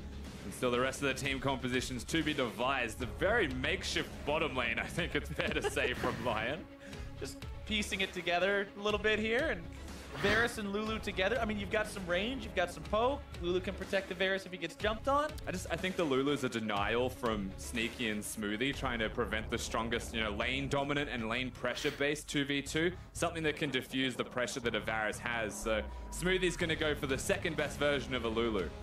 Smoothie saying, you want an Ardent Sensor champ? I'm going to show you an Ardent Sensor champ. Picking up that Janna, one of the best users of that item that has been so strong and so prolific in the meta for the past few patches. And we'll see him on it here. Provides a lot of peel power, along with the fact that, Sneaky on the Xayah, that's a champion that you don't normally like running into anyway because of the stuns and the disengage from the ulti, and Janna just makes it worse. Yeah, we've seen Sneaky play it in this tournament once already and was incredible. He was making some big plays, diving people, utilizing a lot of skills that Mystic has been showing everybody on Summoner's Rift. The fact that you can use your Blade Caller, you can flash, and you can redirect all of the feathers as well. There's a lot of cool mechanics on Xayah. Sneaky seems to know them all. And he's also got that Janna supporting him that you mentioned into a Varus. So fairly equal when you look at the range of the auto attacks against one another, but the spell weaving could be the difference. And I'm happy to say that you were right coming into this champion select, Rusty, about how the top laners are picking more of those team fighters this time around.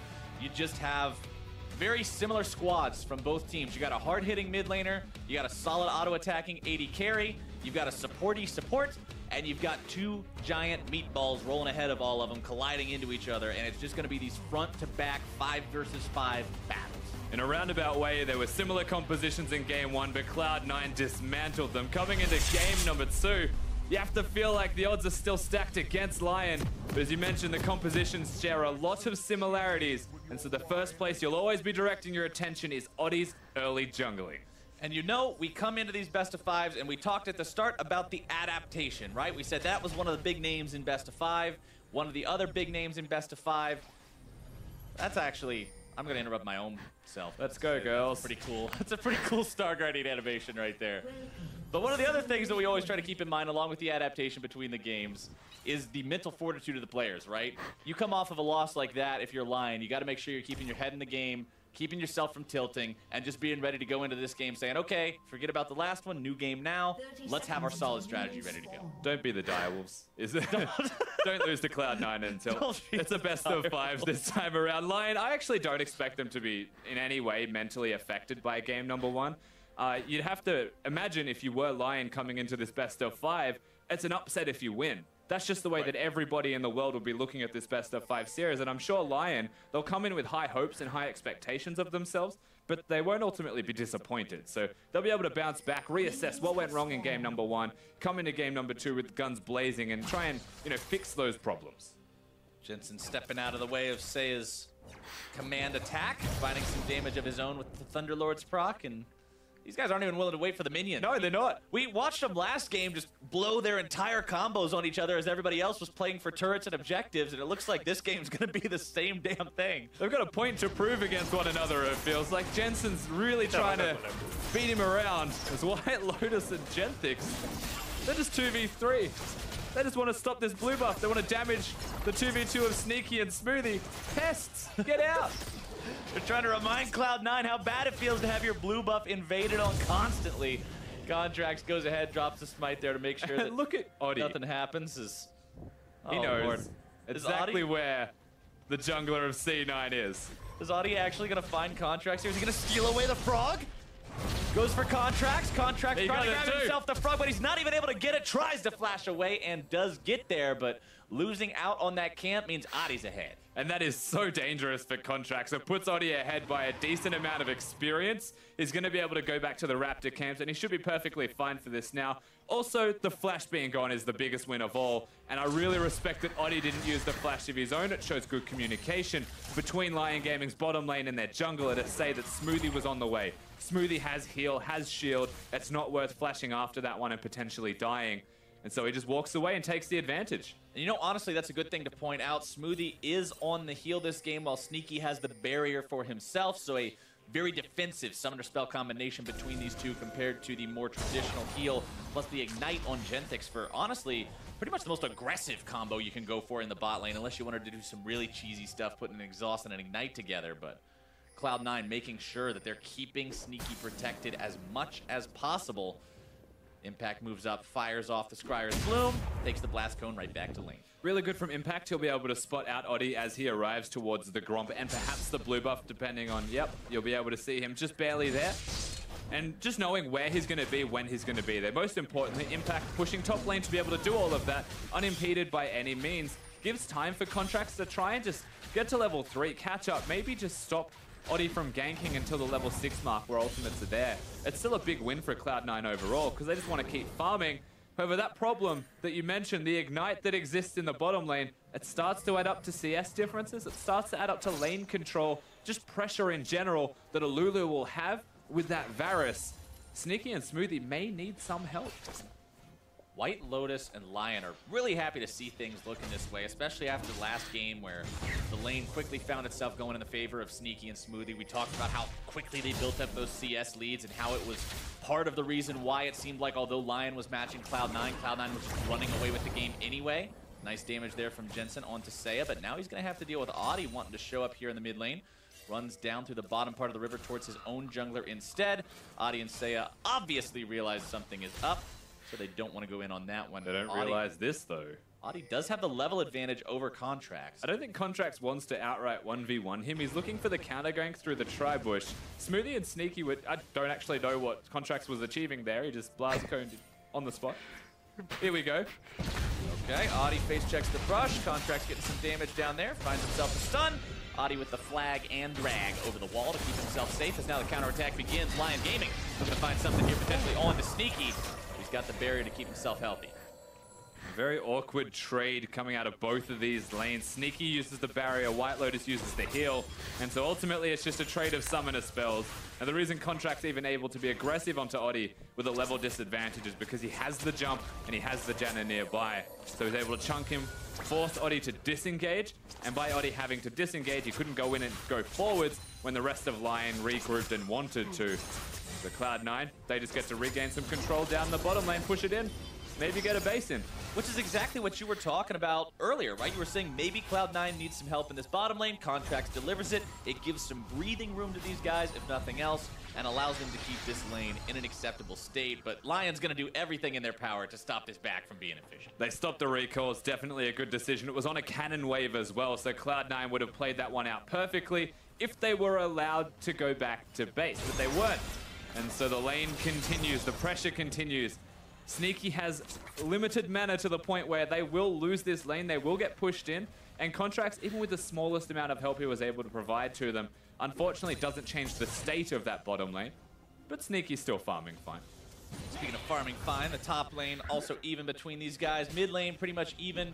Honestly, the biggest CS discrepancy we see is in the jungle, but that one's kind of not really as much of a discrepancy as you would think usually, considering the value of the camps. Yeah, you can have 10 for Krugs or 1 for a Gromp, but there is a gold lead there for the Jarvan of almost, actually over 300 compared to his counterpart in the Sedge. Yeah, taking the Gromp away super early, having tempo to get the second camp of the Raptors is pretty much the entirety of all of that.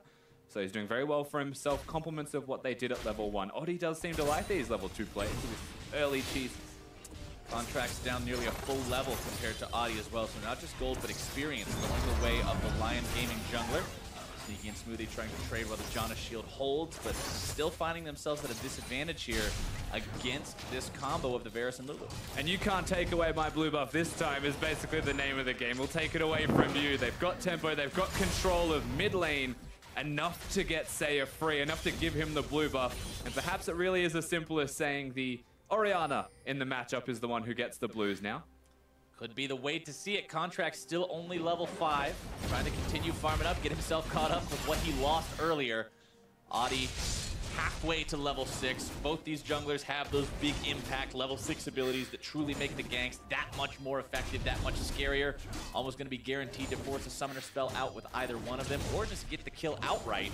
Lion Gaming, this time, Rusty, the game's still 0-0. Nobody's dead yet, but they're the ones with the slight gold lead. They certainly are, and a lot of that still revolves through the bottom lane. Being able to recall and get that 20 CS advantage again. The fact that C9 couldn't go to base results in all of this happening, and suddenly Summoner's Rift looks like a much happier place to be if you're Odi and Seiya. Almost reminiscent of what happened in game number 1 on the blue side when Cloud9 were playing this. They push and they have the free ability to leave the lane.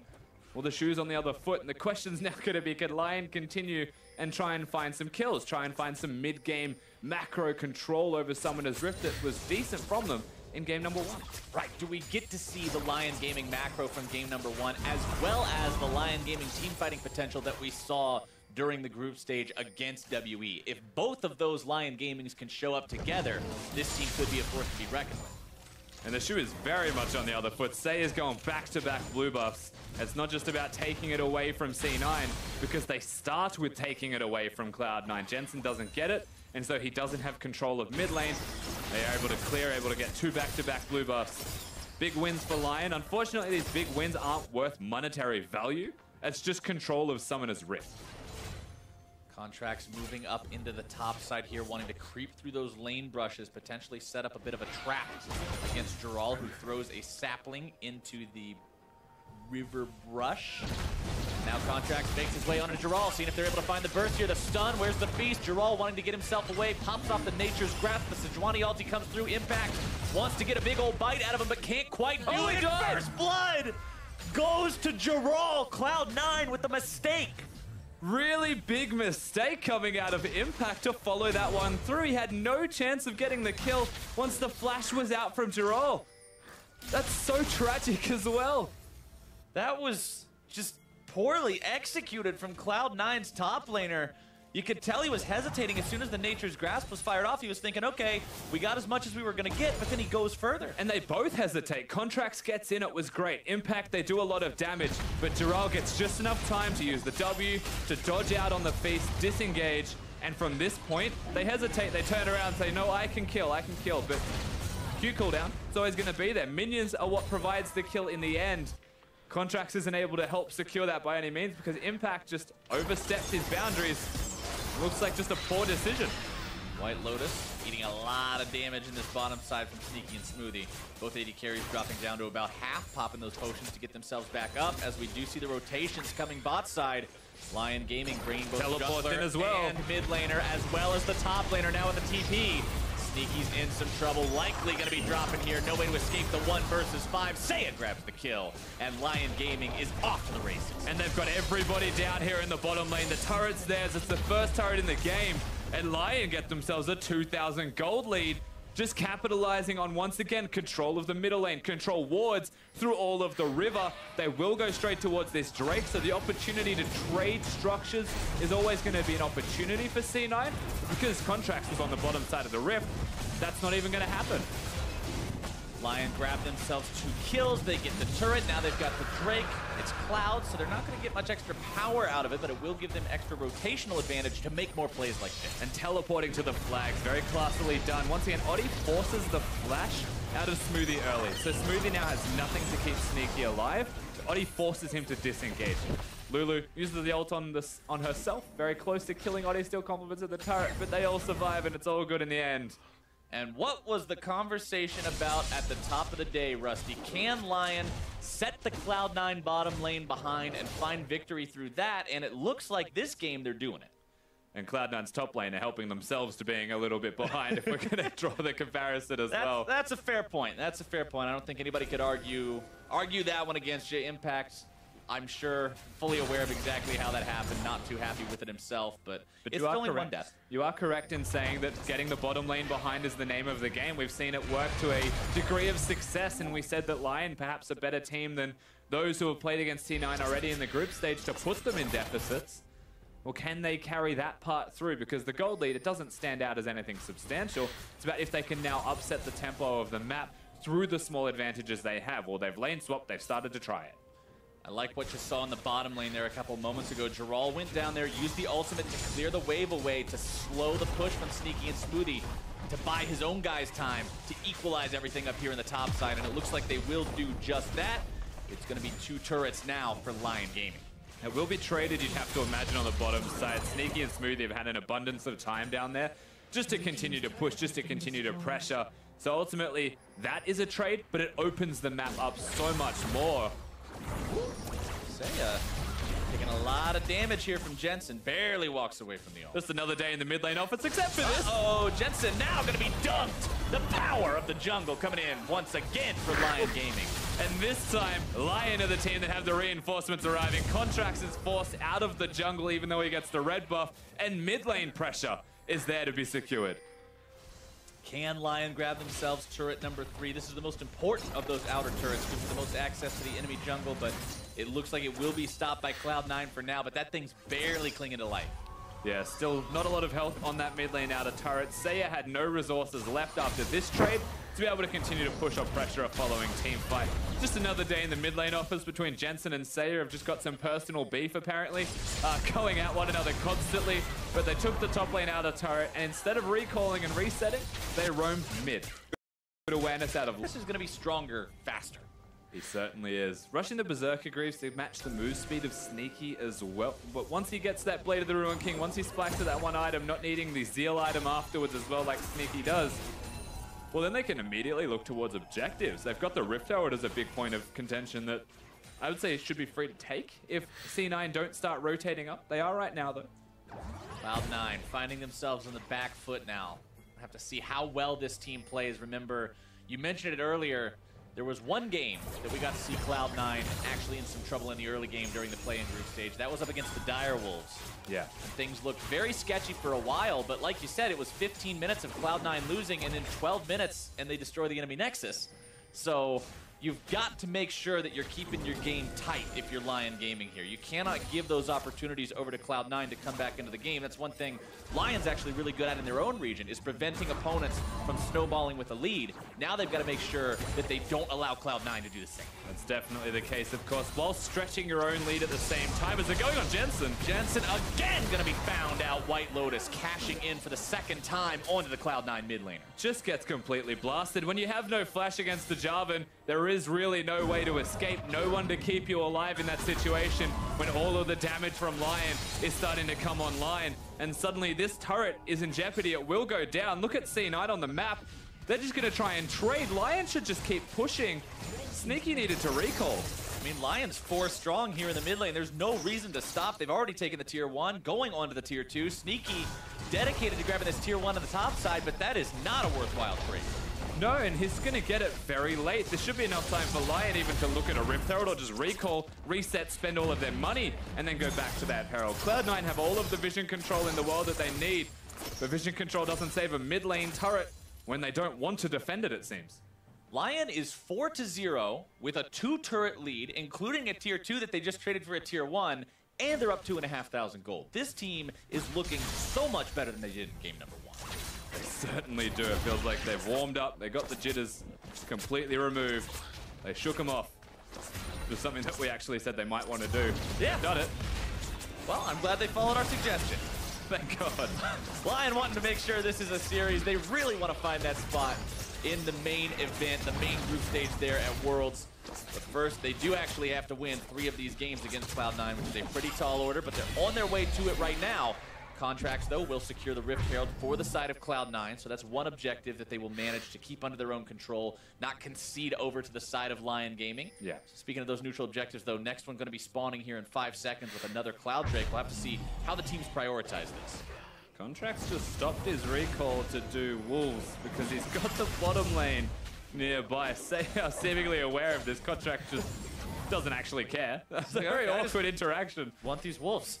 Lion actually on the other side of the rift without their AD carry placing vision as well. So right now, a lot of the vision game seems to be how we're playing this on out. But neither team with an effort towards killing the person that's placing the vision.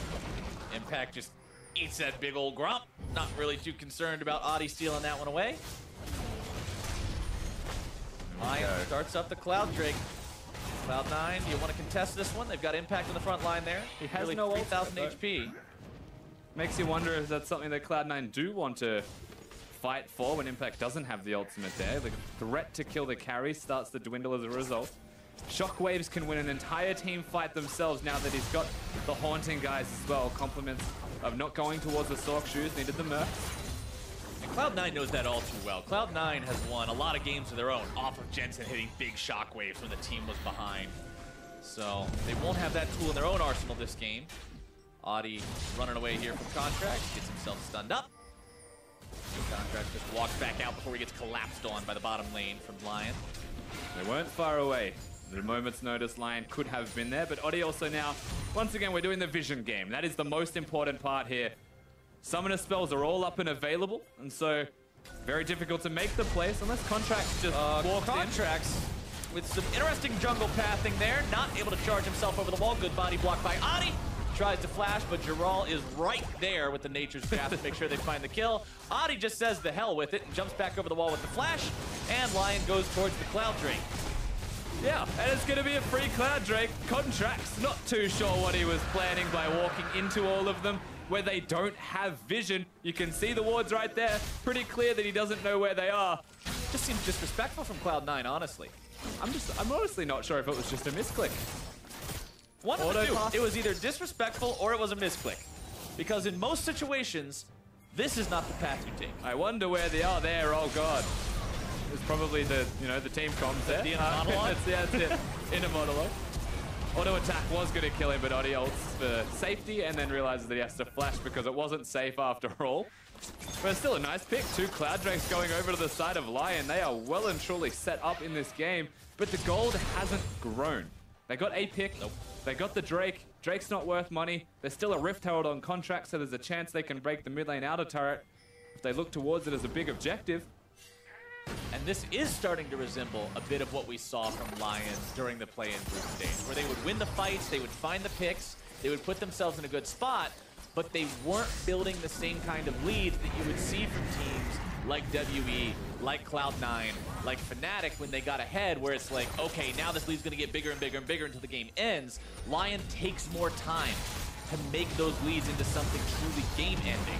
Right now, Cloud9's trying to equalize a bit of that gold, but Shelly doesn't do much of anything. You'll take it, though, if you're Cloud9. A big chunk of damage done onto the mid lane structure means that they can take it down with any stray minion wave that Lion forget to go towards. That was the blue buff spawn, where Saya disappeared that they were able to spawn the Herald in the first place, and now they hang around.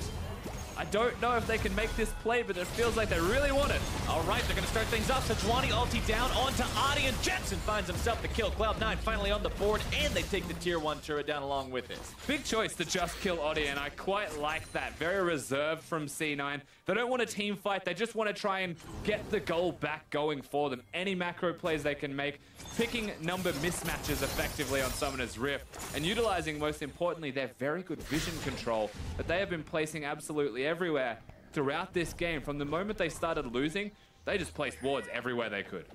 Very defensive strategy, working out to staunch that bleeding a bit, right? You can fall behind, but as long as you don't fall drastically behind, there's always that opportunity to come back. You can always bank on a big team fight later. We've talked about how Lion Gaming showed some impressive team fighting during the play-in group stage, but Cloud9 is also a team that has had a history of team fighting their way out of tough situations in the past. And it's very easy to play that game plan if you look at Lion and their past track record just in the play-ins tournament as it stands right now.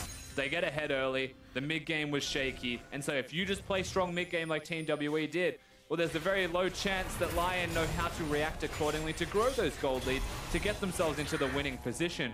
They're at the cusp of it, and suddenly the gold's now 1,000 from what was 2,000. Could have been 3 if they were the ones making the play, but it's not the case. All of the mid lane outers are gone. The mid lane inner is gone. They should be able to push up, get vision in C9's side of the map, but they can't. They're not. In fact, Cloud9 have majority of the vision control. You know, honestly, that gold lead you're talking about, if you look at where the gold is actually allocated, the top and the jungle, the front lines for these teams, very, very close. The bottom lane actually evens out as White Lotus is 1,000 gold, well, 1,500 now ahead of Sneaky, while Genthix is a similar amount behind Smoothie. But then if you look at the mid lane, it's Seiya with a significant lead over Jensen. That's been shrunk a little bit now, but he's still got the lead over the guy who is normally the star player for Cloud9. That's a coin feeling. I've seen one as well. Rushing the Ardent Sensor, usually the name of the game, but in this case, they can upgrade their sight stones. They've got all the money and income coming in for Smoothie. And as laning phase dissipates for Genthix, he's not going to be auto-attacking everybody nearly as much, so he won't be earning the same amount of gold. However, you do have that big AD carry in White Lotus. He's going to have a QSS, so very difficult to kill, honestly, at this stage. And when he's got the frontliners, yes, they're equal. Still a Maokai and a J4 who's building relatively tanky. Knight's Vow to keep him alive. How do you get to the Varus? Worth pointing out that Maokai tanky with the Righteous Glory and the Spirit Visage. Righteous Glory also up on the Cho'Gath, who has completed his Gargoyle Stone Plate. Means not only is he that much tankier, but his Feast also has that extra damage multiplier that makes it that much more deadly if he finds his way onto one of those squishy targets, or even to execute one of the tanks, like what we saw into Audi. And he just straight rushed that as well. The game plan from Impact. We have seen some Cho'Gaths go towards Adaptive Helms, maybe 3rd or 4th item. We've seen some not go Gargoyle Stone Plate at all, but he wants to kill those carries. He wants to get in. And here we go. Here we go. Fight gonna be breaking out. Onto the front line goes Contracts, throws down the ulti, not finding anybody with the stun. Immediately Smoothie getting himself rooted up by the ulti from the Varus, as now Geralt makes his way into the thick of things. Gonna be Wild Growth, but immediately flashes his way out of it. Sneaky now finding the opportunity to fire onto some isolated targets. Shockwave not gonna be coming up big this time. Sneaky grabbing the kill onto Geralt as Smoothie looks to refresh the fight with the Janna ultimate. Lion trying to get themselves out of this one. They've lost the fight for now. We mentioned Cloud9's team fighting, and it shows up here. Dural goes very deep by himself. Impact still had the ultimate at the end of this fight as well. The carry threats. How do you get in when Cho'Gath threatens killing you? And when the Shockwave misses, which was smartly played by Cloud9 to dodge it, well then a lot of the team fighting capabilities starts to go away for Lion. Well played team fight from Cloud9, but it was capitalizing on the over-aggression from Dural, who wanted to go forwards, use the Righteous Glory at a time where his team probably couldn't follow him up, and that was the case. They were zoned away. The second they tried to get it as well, Smoothie is just a machine. Take a look at exactly how it all went down here. Got our camera angle zooming into the river as the two teams collide. And Lion evidently want to go for this fight. White Lotus has used the ultimate. He traps a lot of people in place. But Dural goes in here, flashes away as Lulu ults him, and then Sneaky's just got free reign on both of them with Jensen. They're in trouble. Flash from the Shockwave as well, and then watch Smoothie as White Lotus wants to come in and do damage. Just chucks them all out and says, not today. Team fight's already ours. And that victory also affords Cloud9 enough presence on the map to grab the 3rd Drake of the game, keep Lion from getting that 3 Cloud Drakes to nothing advantage, giving them a ridiculous 75 move speed. Now it's 50 compared to 25 out of combat, of course. Much easier to digest comparison. Everyone's moving quickly, though. That's the name of the game. Everybody's sped up. We've got a Janna, we've got a Lulu. Orianna even speeds everybody up. We're going super quickly on Summoner's Rift. Cloud Drakes are just going to augment that, especially when we get closer to that Elder Drake time in the game. And I want to point out, the gold lead has shifted ever so slightly. It's the smallest of leads, but it is in the favor of Cloud9 now, even though they're down in turrets and kills. Now they're looking to start things off here onto Adi, who's going to be saved by the Wild Growth for now. Shockwave finding its way onto Contract, who's the first casualty of this fight. Impact going to be forced to flash out now as well. It's Cloud9 who commit the sins that Lion committed last time, and they go too deep. They certainly do. So Lion with that one pick, yes, it's only on the Contract, but that's the jungler at 26 minutes. Baron is always a threat, but look at Cloud9's wards. It doesn't mean that they can just walk into Baron willingly, Lion, without Cloud9 knowing. So they walk through the jungle back to their middle lane. They'll defend the one place Lion we're looking at. They're going to pick, but what does the pick mean for Lion, where Cloud9 got a Drake, where they've got the gold lead, they got everything. It looks like they'll try for this. Going for tier 2. A little bit more damage to burn through here. Impact will do as much as he can to clear the minion wave away.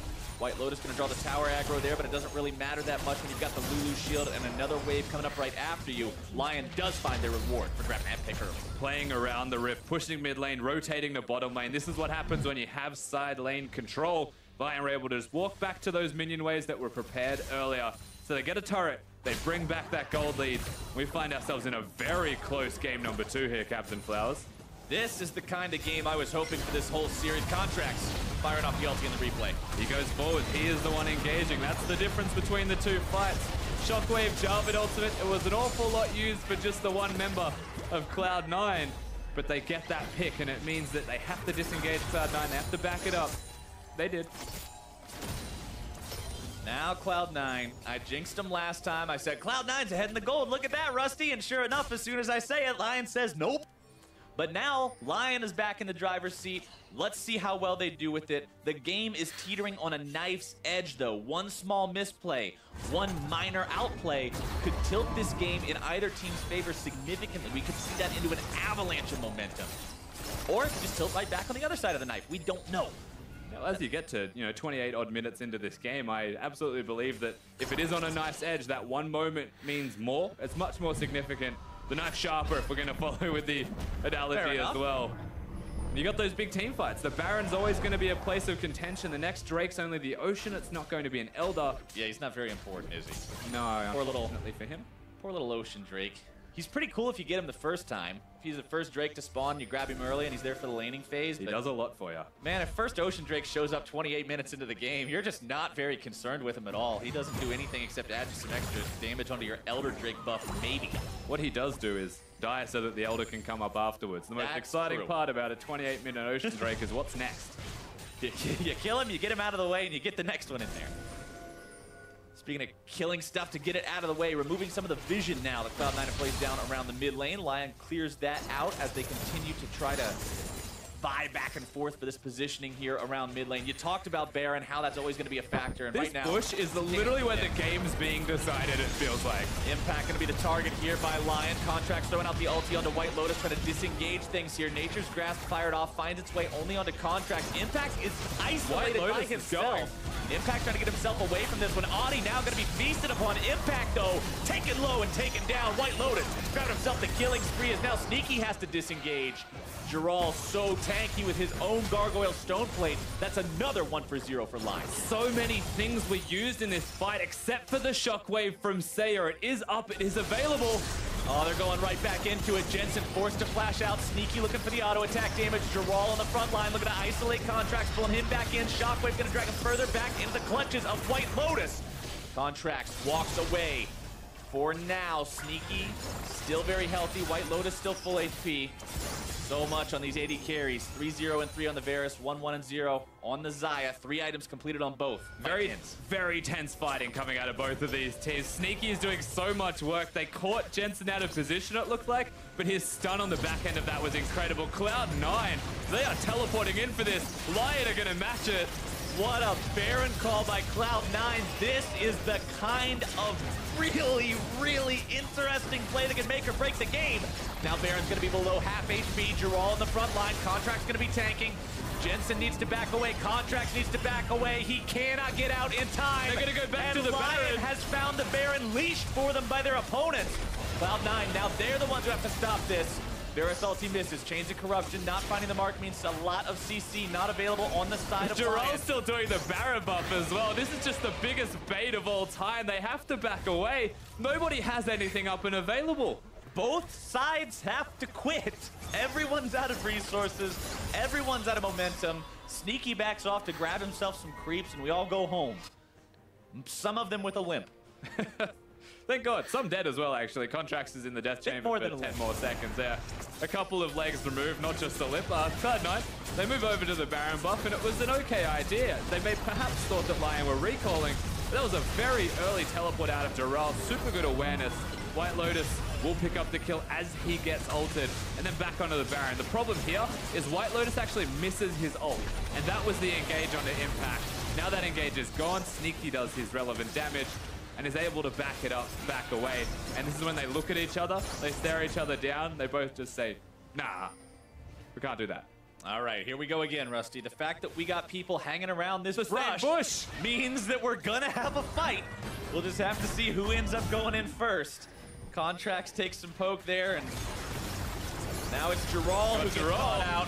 Nature's Grasp comes flying through, finds its way onto a couple of different targets. Jensen with no flash, remember, he used it in the last fight. Gerald gonna be the first one down. Shockwave onto Jensen. If they can take him down, that is gonna be huge, but White Lotus now gonna be silenced, knocked up into the air, the damage coming through. The stun lands, but Adi is running interference. Seiya grabbing the kill onto Impact. It's a double kill for Contract. They sacrifice themselves, though, Lion, to keep the two carries alive. Seiya and White Lotus are still there. Jensen dead. Cho'Gath dead means the carries, there's not a lot of threat to kill them. It's just sneaky. Contracts has Warmogs as well. Look at his health just surging back up. He's going to be ready for a fight should one break out here. Oh, they want it too. They're not doing Baron, they're baiting. Oh, Cloud9. Oh, but it was a blue trinket, they know. Nice use of blue trinket there, and you could hear the noise from the piercing arrow also finding its way into someone, but Cloud9 now saying, hey, they got both these blue trinkets in here, they're both disabled. Let's start this up. Make them come in here and fight. Contract showing up, slowing down White Lotus, but good moves coming out from both carries of Lion to avoid the danger, and they force Cloud9 back. Yeah, really nice stuff from Lion. Using the Orianna ball as well for vision to see where the Sejuani will be. There's only one place he could have been, so they back it up and they get out perfectly fine. We get to see how this fight happens. Once again, Gerald caught out of position at the beginning, where they just put him into the bounce house. They crowd control him everywhere. Odi throws himself at Jensen. That's what they're looking at doing. The Maokai was already dead, so from this point, you're like, oh, it's a bit rough. However, Odi goes back forwards, keeps Impact in place so that he will die, and makes sure they can't cover the distance to get to White Lotus. They all understand who the carries are in these games, and they all understand what it takes to protect them. Look at the damage in the last fight. 5,000 from White Lotus, nearly 6,000 from Sneaky. These two guys are going to determine the outcome of this game on their own, if nothing else. It just comes down to who can get the angles and who can find the DPS. And this is one of those games against Captain Flowers where you look at the carries from Lion and it's 205 for Seiya and it's 504 for White Lotus. Big carries, neither of them really understand how to die in League of Legends when they're playing this well, because it's just so hard to kill them. The rest of Lion will stand in front of them as bodyguards every single time. It's a combination of good positioning and great teamwork. Like you just said, the rest of the team is not afraid to be that bullet sponge for these guys and protect the VIPs. Impact pops the Righteous Glory. Looking to stomp Lumber up there, but just a little bit too slow. Can't quite get in time. 0, 3, and 5 on this Cho'Gath. Not the most impressive of score lines, but he just needs to be that front line for his own carries. Jensen losing the Banshee's Veil there. No, don't push up too far, Cloud9. Stay at the bush. Oh yeah, this is where we have to fight. Everything has to happen at this bush. Like, everyone's worked that out, but we're all still perfectly okay with it because they fight every single time either way. C9 on a ward. Also, that one ward just placed on the other side of the bush is spotting Contract constantly. And so the inside track also may belong to C9. The knowledge game lies with Lion. Cloud9 getting those side lanes pushed out now. Impact to the bottom lane is now Smoothie going to be jumped on. Adi looking to start this fight up. They know Cloud9 is only 3 strong. And they're able to find the kill onto 1. Now can they make it 2? Contract's forced to flash over the wall, keeping himself alive, but it's still a 1-for-0 fight going the way of Lion. Good trigger pull there, recognizing the fact that they had a huge numbers advantage. 5 ultimates used, however, for just the 1 kill onto Smoothie means that as they push in, as they look towards controlling Summoner's Rift for the Baron specifically, I feel like C9 can still walk in. I feel like they can still fight for this, but they've committed. They're doing it.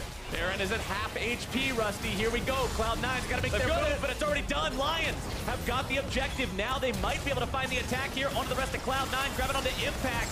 He pops the stone plate, has to try to get himself away. Pops the beast before he dies. Should drop. And Adi puts the flag on the corpse and walks away. Yeah, everybody's still going to be able to back it up from Lion as well with the Baron buff on 5 members. So many shields to keep Gerald alive. And now they've got the Baron. Now they actually have the capabilities of controlling all of the map through all 3 lanes pushing. And now we find ourselves in this position where C9 actually a bit on the back foot, but they're not. They're just going to push in, apparently. Flexing their muscles in the enemy jungle, trying to get something out of this, but they may just end up losing their own jungler. Contract's trying to run away, but the Nature's Grasp locks him down and takes him out. Sneaky, not quite having enough damage to return the favor as Cloud9 loses yet another for nothing. And Lion still with 5 alive will say thank you and then just go back to base again. Thanks, Contract. Do their thing, yeah.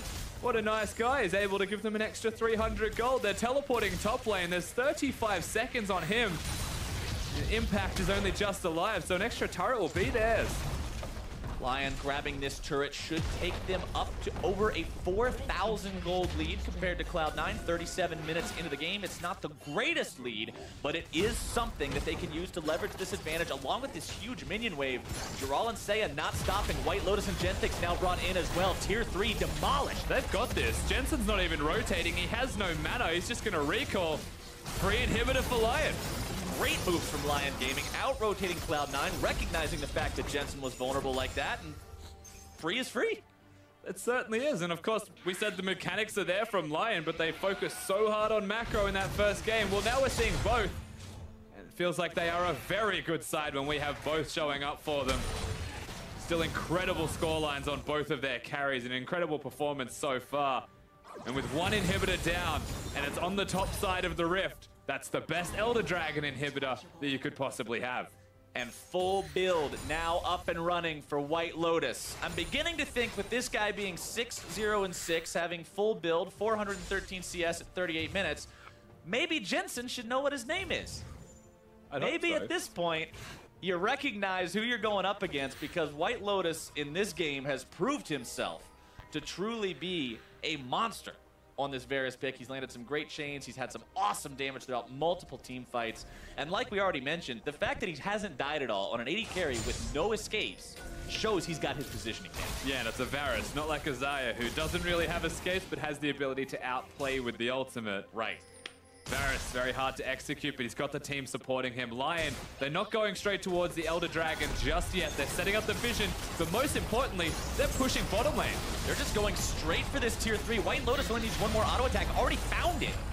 Taking this one down now so they can fight on the inhibitor if they want to. Nothing really there to protect Cloud9, but C9 forces them back. Adi a little bit hurt, needs to regen with that warm up. But it is a clever team play once again from the side of Lion. Blue buff was spawning. They'll be able to pick that up on the way through.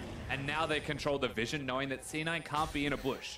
That there's no way for Cloud9 to be somewhere surprising. Don't know exactly where they are at every single moment.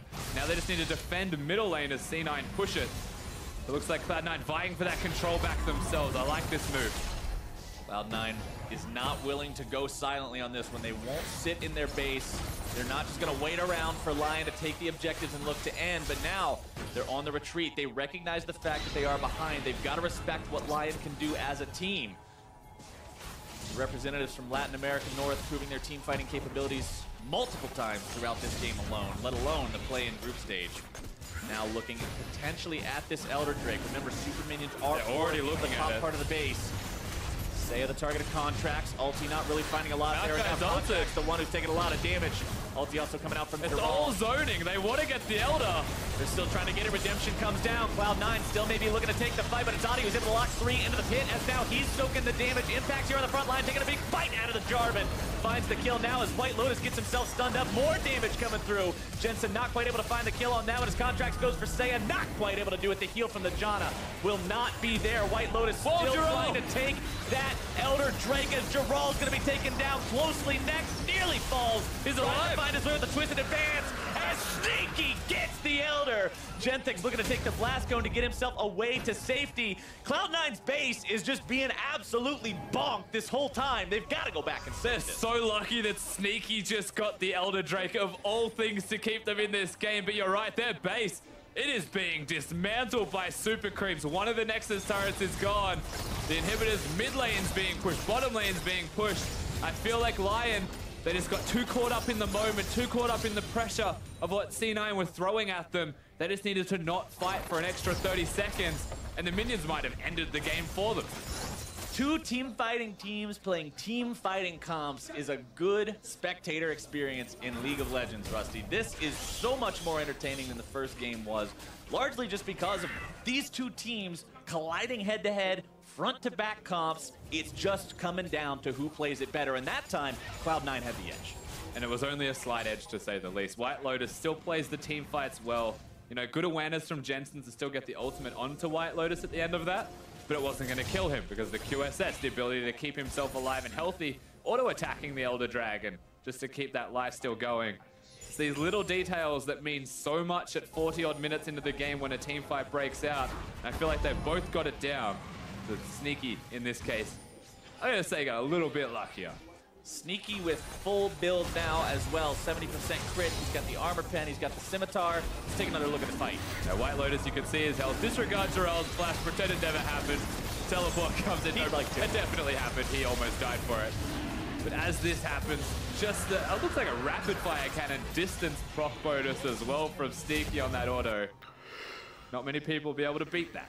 6,461 damage in the last team fight. Sneaky no slouch on the DPS charts, but White Lotus, Seiya, and Jensen all not far behind either.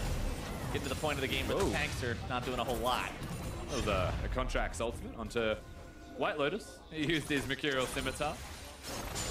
I mean, that's important. It is a lower cooldown on the Contract's ultimate. It's only 58 seconds on that Sejuani ulti. Yeah. Remember, the Mercurial Scimitar is 90, so that gives you a 30-second window approximately. Well, who needs 30 seconds, Captain Flowers, when you've got an Elder Dragon and a Baron buff up and available? All right, here we go. Cloud9 forcing the issue. Looks like they would just want to end this game potentially on this Baron team fight. Nature's Grasp fired off, only finds its way out of Contracts. Ball thrown down to zone the rest of Cloud9 away. Baron rapidly regenerating. Contracts will soon be doing the same thanks to Warmogs. Seiya hanging around in the brush. Contracts still below half HP, not getting the chance to regen the way he wants to. And with the inhibitors all up and available for Cloud9, they're able to make plays like this. Minions still not going to pressure in just yet, but you can see it on top and bottom. The side waves still in control of Lion. It feels like they've got everything going for them. And then mid lane, you've got White Lotus. White Lotus just doesn't care. He's just pushing up into the mid lane, killing the turret because Cloud9 can't stop him. And if they do try to stop him, they'll take the Baron. So they're just playing every single area of Summoner's Rift at the same time. And they are besting Cloud9, it looks like. This is being wonderfully played by Lion. They got the tier 3 turret for free. Cloud9 is now just being led around. Like, I'm seriously impressed with Lion's ability to do this. There's a lot of times, even in some of the larger regions, where you see teams not be able to lead their opponents around from a macro perspective that way. And they're back to the Baron buff. It looks like Lions still want to go for this. Cloud9 trying to go for Audi here, forces him to flash away. Baron still at 1/3 HP. If they can't do disengaging from it. Lions still win the map. Look at top, look at bottom on the mini-map. The minions that are pushing in. Lion just want to not fight and control the mid lane. C9 have to. Contracts tries to go for the ulti instead, finds it between the goalposts of Seiya and White Lotus. Not what they wanted to see on that with a shockwave coming down onto the Cho'Gath. Impact flashing away. Stun out onto Gerald by they got Jensen. Audi goes in, catches him out. Jensen forced to flash. Big Summoner Spell cooldown. And Cloud9 have to go defend their base. They have no choice. Lion should get a free Baron for this. You're looking at Contracts perhaps for the steal. If all of Cloud9 hang around, then they run the risk of losing inhibitors. They're all here except for Impact. He has the teleport. Oh, this fight's gonna turn real sketchy real quick. Baron down to one quarter. Cloud9 now fighting themselves here in the pit. Impact and Contracts both hanging around. Jensen over the wall as well. Impact over the Secure onto the Baron with the Cho'Gath Feast. But now where does the fight go from here? Sneaky's got to be careful. He can't afford to walk into a shockwave. Contracts on the front line. Gargoyle Stoneplate to keep himself alive a little bit longer.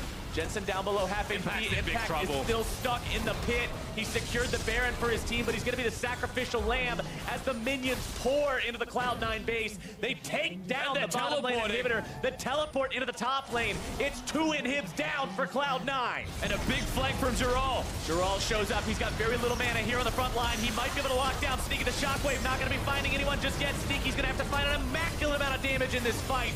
Lion looking to push up into the Cloud9 base. Gensix gets himself taken out by Jensen. As Gerald barely walks away, Contracts now surviving the damage from White Lotus. 1 dead on the side of Lion, but they do get the 2 inhibitors thanks to the minions. Oh Lord. The Baron being taken by Impact, the Elder being taken by Sneaky, all of these little details. The game could have just ended to minions if Lion got Baron and just walked the Baron buff in. But step 1 still belongs to Lion. They control the minion waves. The vision is equal between both of them. And ultimately, Lion still with complete control of Summoner's Rift. The only saving grace is the coordinated Feast and Smite from Contracts and Impact. Look at Seiya controlling the carries of C9. The ball's always just next to them. They want to walk in. They want to do damage. But I mean, they literally cannot. The Shockwave will kill them if they do. So they have to back away. They acknowledge that Impact's dead.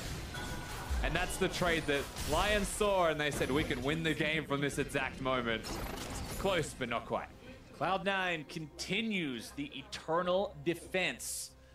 We're at the point in this game, Rusty, where the gold's not starting to mean a whole lot anymore. And even if it did mean a whole lot, there's only a 2K difference between these two teams after 47 minutes of fighting. Damage dealt total this game, 57,000 from White Lotus, 48,000 from Sneaky, and 31,000 from both mid laners. Honestly, a grand total of only 700 damage difference between the two mid laners. These guys just been going, we were joking earlier about how they just go blow for blow back and forth with each other, but man, they are just neck and neck. I mean, tell me they don't just feel matched when you watch them play as well.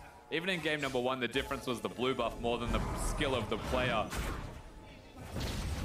7-0-7, the scoreline of the AD carry from Lion in White Lotus. What a performance from him so far, but it still takes that one more team fight. That's what we're waiting for. Cloud9 will be stuck in their base for this team fight, you would have to imagine. And the mid lane inhibitor is the one thing that Lion want and need. Cloud9 will do everything they can to protect it. Obviously, once you lose all 3, that's when the double super minions start pouring in, and that's when the defense just becomes a full-time job. C9 will do anything in their power to prevent that from happening. Elder Drake not up for spawn just yet, so this is pretty much the name of the game right now. And you're seeing the patience from Lion as well, waiting for the super minions to push into the base. Once bottom pushes in and they see Impact go to deal with it, remember, one Nexus turret, he has to deal with it, then they'll most likely look towards the mid lane inhibitor. Same thing with top lane, and if they can get both going at once, the mid inhib should be free. So far, C9 defending extremely well to try and keep them out of the base. Audi takes a single auto attack from Sneaky, and it doesn't really do that much damage to him, for being quite honest. For a 6-item AD carry, Audi's pretty tanky. Contracts and Impact also hanging around 5,000 HP.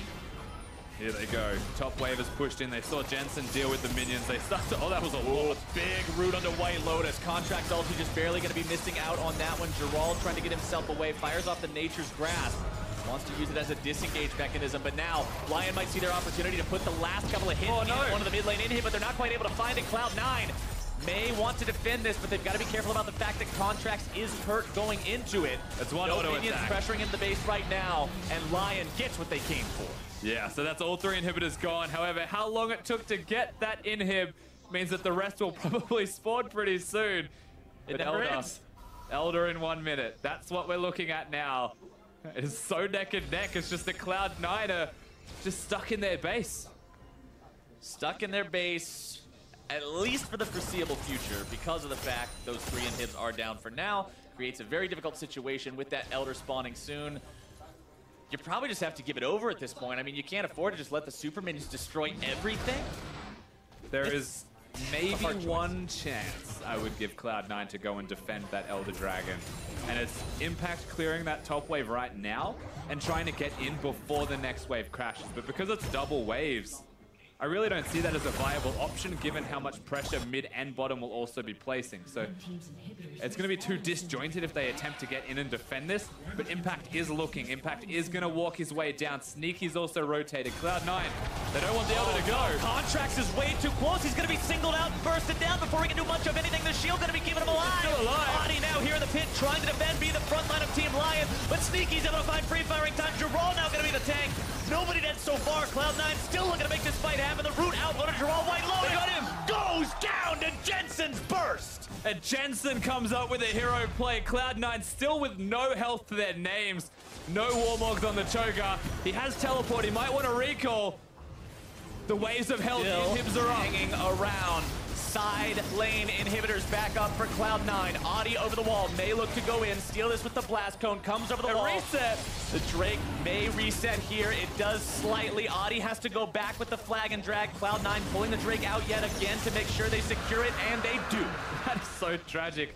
The dragon resets as Adi goes in and looks for the steal. Not going to happen. So 2 Elder Dragons have belonged to Cloud9. The inhibitors have back up. They've respawned.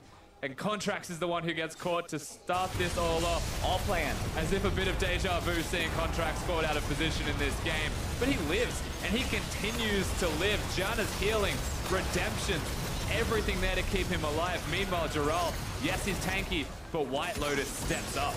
Jensen sees his chance, takes that one opportunity. And I wouldn't say outplayed. The stun was an outplay. The rest of it was just Syndra's kit. The rest of it was The Syndra play style. Press R with your mouse hovering over the enemy champion. Now Contract here on the front line yet again. The ball is back in Cloud9's court. The last time it was here, they found it immediately given back over to their opponents. Baron is spawning, and as is Cloud9 tradition, they have to go force the fight right now. Baron should go down rather rapidly. Lion recognizing this, wanting to get themselves in here. Cloud9 not gonna back away this time. Sneaky secures the Baron, but can Cloud9 get themselves away? Both tanks gonna be locked down. Stone plates pop to try to make this exit as gracefully as possible. Audi on the front line trying to keep Impact locked down. Sneaky getting himself away along with the rest of Cloud9. And nobody drops this time. And Odi brings the walls down super early on that Jarvan ultimate. Doesn't want to die to Impact's damage, but at the same time doesn't want Lion to secure the kill. So doesn't risk anything. They will just stick it out as the 5v5. Want to go ahead and let everyone know we are now officially watching the longest game so far of Worlds 2017. Previous record was 52-18, and we are just about to go a full minute beyond that. These teams putting everything on the line here, leaving it all on Summoner's Rift. Nearly 1 hour of game time in one of the closest games possibly imaginable in this elimination stage. Cloud9 now with the Elder Drake, with the Baron, seeing what they can do. Throwing out the Sejuani ulti, not honestly getting a lot done with that one right now. Was close, however, to locking down White Lotus. Remember, he has the Mercurial Scimitar. It's all about popping that cooldown as early as you can. If you do it before a fight happens, well, then that's exactly where you want to find yourself. Disregard the gold difference as well between these teams. If it's over 90k, they're all at full build. Right. What we're looking at, though, is Cloud9 with the Baron buff, with the team fight threat. Sneaky also just so fed, pushing in with the Janna, supporting him. And the minions now working with them, compliments of the Baron. But still, the one lane they're not in. Looks like Lion are doing pretty well at equalizing it. And I've got to give so much props to Lion Gaming, because we came into this series talking about issues with their macro, and this game, whether it's their out rotations that we've seen against Cloud9 at multiple times, or just the fact that they've been in control of this game for, I've got to say, at least 75% of it. This is a team that assessed their mistakes during that one-day break between the group stage